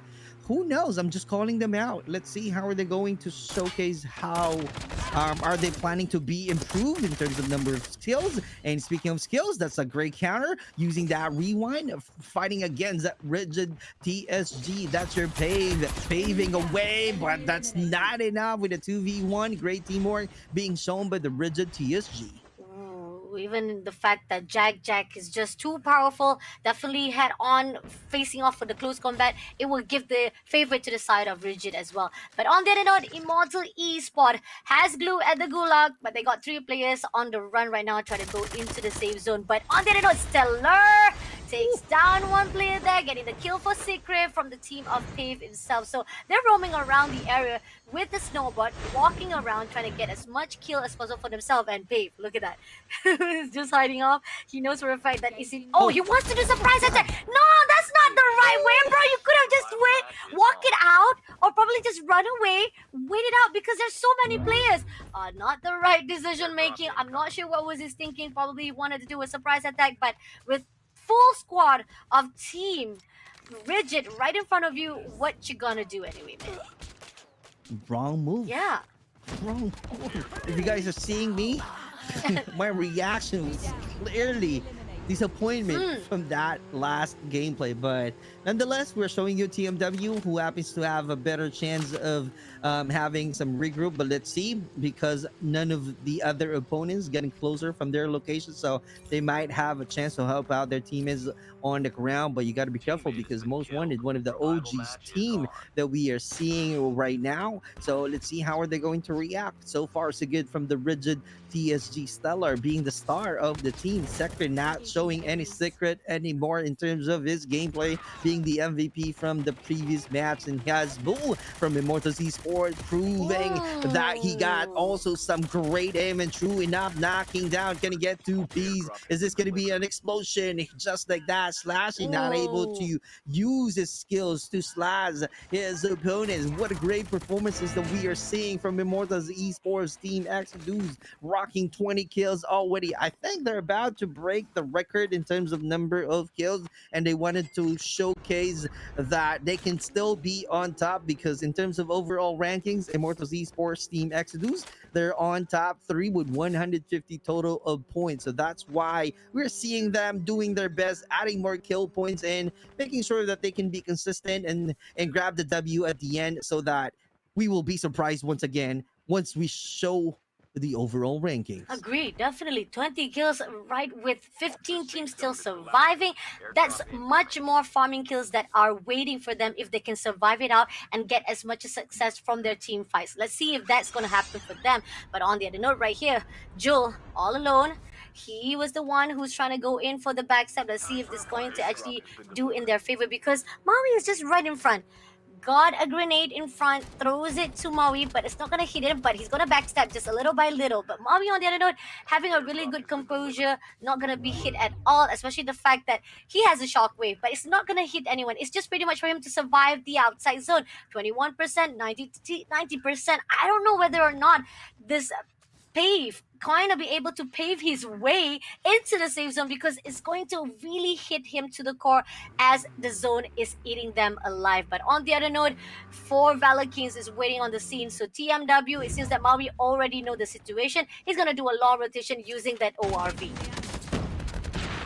That's correct. And Lee Payne team is also struggling as well at the edge of the safe zone. KM2 managed to find their location, and true enough, because of that, they managed to knock down Blockfire as well. It's also out here. Can we see some black and white performances? A little bit of red, being thirsty for blood, looking for any bloodbath. That is something that we need to find out from the Blockfire. Meanwhile, Immortals Esports definitely have a better chance of winning this position and getting more kills fighting against KM2. Let's see how clever they are. Seeing Rinka right off the bat, showcasing how good he is, knocking down a soldier. VVV also out here going outside the zone, trying to have a better angle. patiently waiting for the KM2. That's the only thing. Oh my God! Someone throw some grenade and a legendary smoke being Mhm. activated in front of him. That's really something that you can use. A great cover indeed, because I don't see anything after being thrown in front of his face. And for Valor Kings, oh my God, this is going to be a great challenge for them. And as we speak, we're still seeing 13 teams with 36 soldiers on boots. Say it as it is, okay? It's pay to win smoke grenade, okay? You get that smoke grenade legendary, you're winning already because nobody can see you inside that. All you can see, when I'm feeling blue, I can see is blue. I see blue only with that. But here on out, nah. Gotta be careful there. It says that Rora! Mm. Rora just Oh. passed through like that and now just say like, nah, you walk past, go ahead, pass through, no problem for me. Go regroup with the rest of the teams. Well, Nas is just coming in because he knows for a fact he's playing all alone. If, for example, like he exposed himself or he tried to shoot somebody, it's not gonna be a good case. So whether or not he wasted an opportunity is actually a really good decision making as well from him. So 12 more teams to go to be surviving. Rigid still on the row right here with 4 players just scattered around the map itself. So I love the fact that they're getting a lot of information on their own ends. But Four Kings on the note is right down below. Let's see if Four Kings will be able to do a difference. Remy takes down Rick immediately, looking for the next players as Immortal Esport is around the area as well. Now Rigid spotted out the team of VVV on the bottom side, and it seems that they got the information. I'm wondering if they want to go in for the fight as well. Which is the key. I'm seeing that they have a unique formation. Stellar is really too far just to find some intel. And 3, still holding on to the high ground to where they're doing some long range, which is really effective. And IEX Seduce doesn't have any chance to close out the gap because it's going to be too dangerous for them. Rigid, on the other hand, with 12 kills in total, they also have a better chance of knowing the location and also having a good opportunity to find the perfect moment. And right now, closing out the gap because they know already the position of VVV. Let's see how powerful they are fighting against VVV with a cloud of smoke as well. And just like that, close quarter battle. Oh, he's the one being knocked out on the ground. That's gonna be insane from the side, but also being traded at the same time. But still, Poison Ivy on the other side at the very top of that hill. Immortals Esports underneath them. Let's see how are they going to adjust. Let's see how are they going to rotate. Close quarter battle, clearly tight space, not able to react. Secre saying goodbye, and Lei is the only player alive. Are we about to see a different color at the end? Oh no! Big mistake coming in from Rigid. They were too ambitious and ended up they lost their life. They cost their life because they want to fight over PvP. Kuzma takes down Immortality.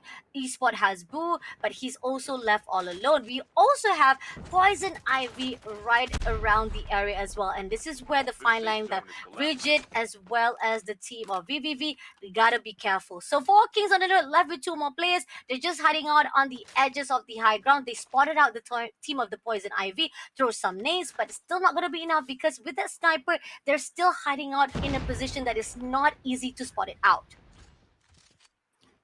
Let's see if there will be any out from the 4 Kings.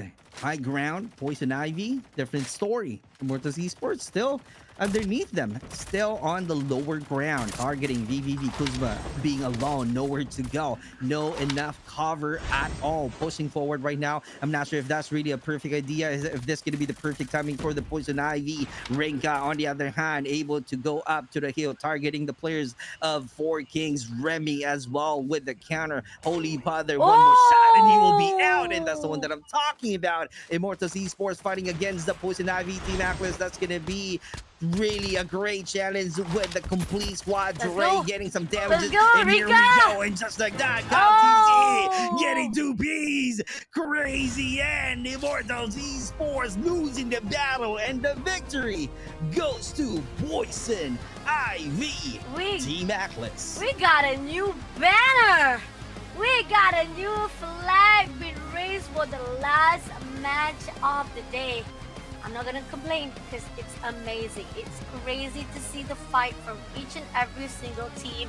I think that pretty much 4 Kings were just not in the good position at that point, especially the fact that they were outnumbers. And I was so sad to see how Rigid falls down from their own throne. But then again, we don't need to worry much about Rigid, okay? Because Rigid, they're comfortable at that top one. They got 200 points. Right. I mean, pretty much the rest of the teams, the 19 teams that they are fighting here on Group B, probably be saying like, "Hey, can I get some, bruh? Can I get some? You got 200 points. Can you give some to us? We need some too." So yeah, probably a Rigid would not be affected that much. But this is where the fine line. I do feel that Eminence was a bit too aggressive earlier on. During the Vision City, I love it already. But then from Vision City, suddenly Haziq comes into the area of TT Refining, which I don't understand why. Could have actually do a better rotation. Doesn't need to go into third party against the team of 4VK or even the team of Immortal Esport, who came in to fight with the Pave as well. So this is where the fine line that you need to slow things down as well. But great job coming up from Eminence. I'm looking forward to how many kills they got. And this is where the 4 Kings were meeting off with KM2, and they managed to shut them down and actually able to fight it off and reposition themselves into the safe zone. Even if there's a lot of class being activated, that's not enough for them to get a win. And this what we are seeing earlier with the cloud of smoke and clearly being effective and able to take that advantage. With the high ground itself for the most wanted, I thought it will work, but individual prowess, or I can say mechanical skills, is also being involved on that kind of battle because you got the advantage, you know already on how to capitalize, but it turns out the outcome is not really at your hands, and true enough, losing the battle on that part. And for VK trying to hold on somehow on that moment, and yet we are seeing some chaos outside the zone for VK, and Rigid is also trying to find some good intel earlier, but it didn't work at the same time because Poison Ivy, they know already on how to fight against Rigid TSG. And true enough, because there's no much reaction, there's no any better decision that they can do. And Immortals, I mean, for Holy Father as well, being caught off guard outside of the zone is kind of like an easy kill, and Dre doing so much damage with the help of Kyle TC, ending the victory for the last match. And definitely congratulations to the Poison Ivy, and the MVP is Kyle TC. So 18 kills was already been collected by our Poison Ivy for our last match, coming off with the placement point somehow. I think Poison Ivy definitely will be proud of it, should be proud of themselves, because this is going to actually add even more for themselves, especially the fact that it secured them right here for that top 10. But Kyle TZ, why is this name so familiar? Because I've cast it for another franchise, and I feel like this is a different player from a different franchise. You are not the right player. You're using someone's name, right? Aren't you using someone's name from another franchise? But it's okay. I understand. We are from different grouping. We are from a different community of games as well. But we come together supporting one another, and I love that. Come on. We play different games. Love and support from the BR community. Exactly. Yep. From BR community to another different game, which I'm not gonna say it, but you guys figure it out. You guys should know, because this name is well known in another community area. But great job from Kyle TZ. I think pretty much Team Poison Ivy, what we can see from them is that from the earlier stage with the team of Leap Unbound, they ambush. That ambush was just superb, and even Supercut already touched upon how so many classes already been toned out. They were activating every classes they had, but that smoke bomb was just too much to bear, to a point that Leap Unbound was struck down by the Poison Ivy. And looking on the overall stats here for our round matches, we got Poison Ivy at number 2 with 28, but Immortal Esports with 42 points. I thought that we had like a lot of the points already done already, but Immortal Esport was able to catch up with the team of Leap Unbound as well as Rigid TSG on previous game as well. This is crazy. But Fucking Overload as well, doing a great job. surviving, still maintaining their position at top 3 with 17 points. No. Okay, I want to see Eminence. I'm focusing on Eminence. Even though Rigid TSG, like I said, having a little bit trouble during that end game fight because they were too ambitious, but they're at top 5, so not to worry much with that 200 points. KM2 at top 6, Blackfire at 7, Eminence with 7 points only solely because of elimination. Boy, I'm proud. I'm already proud. I don't mind. Let's see some more for the next round, or probably on the last day. Just go out with a bang, even though it's not enough to catch up. Because overall, standing wise, I know most of the teams from MOIZ will not be able to catch up with the rest of the teams from Philippines who already been so comfortable at that top 1 to top 10. Am I right, Supercup? You are definitely correct, 100%. But just so you know, the number that they've got for the Eminence, they are all lucky. Same thing with the Blocker leaving Oh team. yeah, They are all 777. Hey, that's my number for my plate number, by the way, for my car. 777. Nice. Nice. Okay. You are so lucky. All right. Speaking of lucky, I don't think this is because of luck, because right now it's clearly they are the dominant team for the Group B. I'm talking about Rigid TSG with 232 total of points. Can you imagine? Yeah. So even if IE Exodus clearly showing how immortal they are, but still not enough points. If you're going to ask me what's the difference between 232 and 192, my answer is less. It's 40. I think it's 40. Pretty much I can know it's 40 there. So it's 40 points difference between Rigid TSG as well as Immortal Esports Exodus. And coming off to Blackfire, it's also around the average of 17 something, or is it 27? Yeah, 27 points coming in from Blackfire. Oh, my math is getting good. Is it because of you? Wow. I think it's because of you. You got good just now, and now I'm getting better with my math as well. But Poison Ivy just shutting down 4 Kings at that top 4 shows that it really gives a lot of boost from their last match itself for tonight. And I think Cosa Nostra doesn't need to worry much because they're still at top 7, KM2 as well, Lead Main at top 9, 4 Valakis at top 10, 57 points, TMW Kratos on the other note with 46. I mean, not to say that there's a lot of difference. There's not much, because Team MW Kratos, if they can actually improve themselves for tomorrow night or tomorrow fight, which is the last day of group stage, I think they could actually catch up with 4 Valiant Kings. But the problem is, I do see a lot of the times that TMW keep on being tagged off in that early scrimmage or even at that third-party engagement. So those are the things that TMW needs to be very aware of coming into the last day of group stage. Right. My tips for Valor Kings, Bane, don't go against with 4 Kings in this city. the brotherhood. Change your map. Come on, the man. brotherhood thing. That's like, we want to be the 4 Kings, but we are the Valor Kings. So let's see the ego of the 4, the number 4 right there, you know. But on the other note, Most Wanted Vigilante, I think that tonight is a better performance compared to the previous days. Yeah, I do agree, because Most Wanted one, they had a really better one compared to the previous 2. It's just that, again, like I said, most of those who are at the right side of the scoreboard, from the top 11 to the bottom 20, it's a little bit too late, unless for TMW as well as RVH Gemini, they can catch up from that 27 points they are losing against the 4 Valor Kings Ming. So it's just up to 4 Valor Kings to actually make a mistake here, or they actually leave out that opportunity for those who are at the bottom 11 to 20 to actually catch up. But again, if you guys missed out what happened on Group A, this is the overall rankings of our today's match after 3 days they have been fighting off. Looking at the overall rankings, I can say from FX Academy, you got to be ready on how you will be able to explain it to your professor. Come on.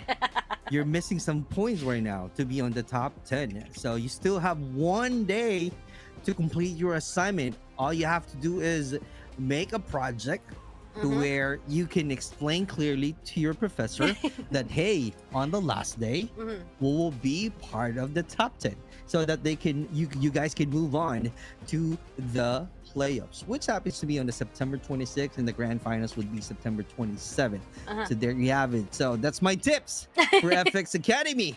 Talk to your professor and have a better plan being part of the top 10. Yeah, and shining out a little bit of light for the teams of MYSG as well.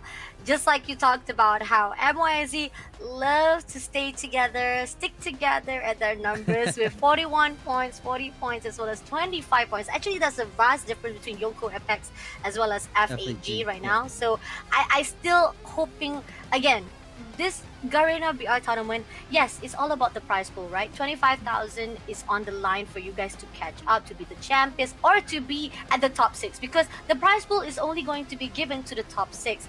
And if you guys manage to go to the grand finals, it's already amazing. But shout out to MYSZ. This is my message to you guys.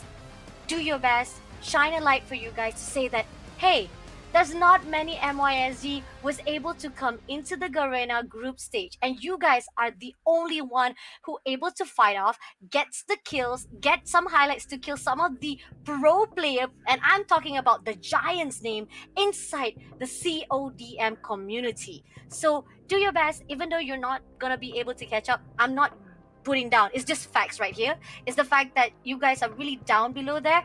Just utilize the time to shine a name for yourself and to rise up the momentum and the spirit of our MYSC, because this is what I need.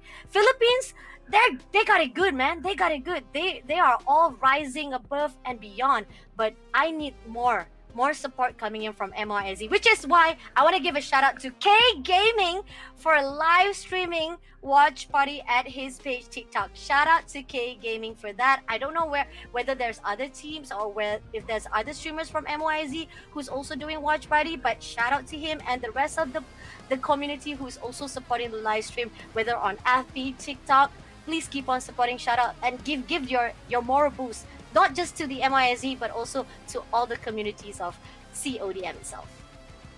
Well, I agree to that one, and even me, I'm supporting MYSD. For all of the OGs and all of the followers of Fasha Bunny, you guys are seeing me. My face is all around Yeah. for the scrimmages, tournaments from the MYSD community. Same thing with Indonesia, if I remember correctly, Yes. Taiwan.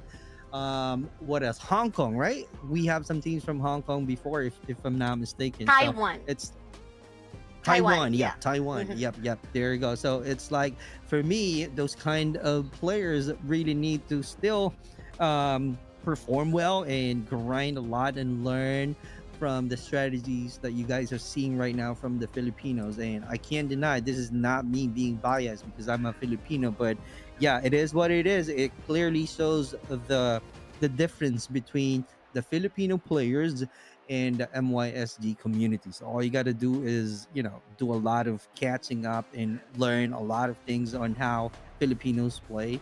Maybe, since I keep on seeing a lot of aggressiveness for the Filipino side, why not change your play style? Like, be clever, be tactical, right? And do some surprises. Maybe the flank will work from the MYSG. Who knows, right? Not being aggressive is always the answer in winning the battle, right? Agree. So all you got to do is, be clever and capitalize and be aware.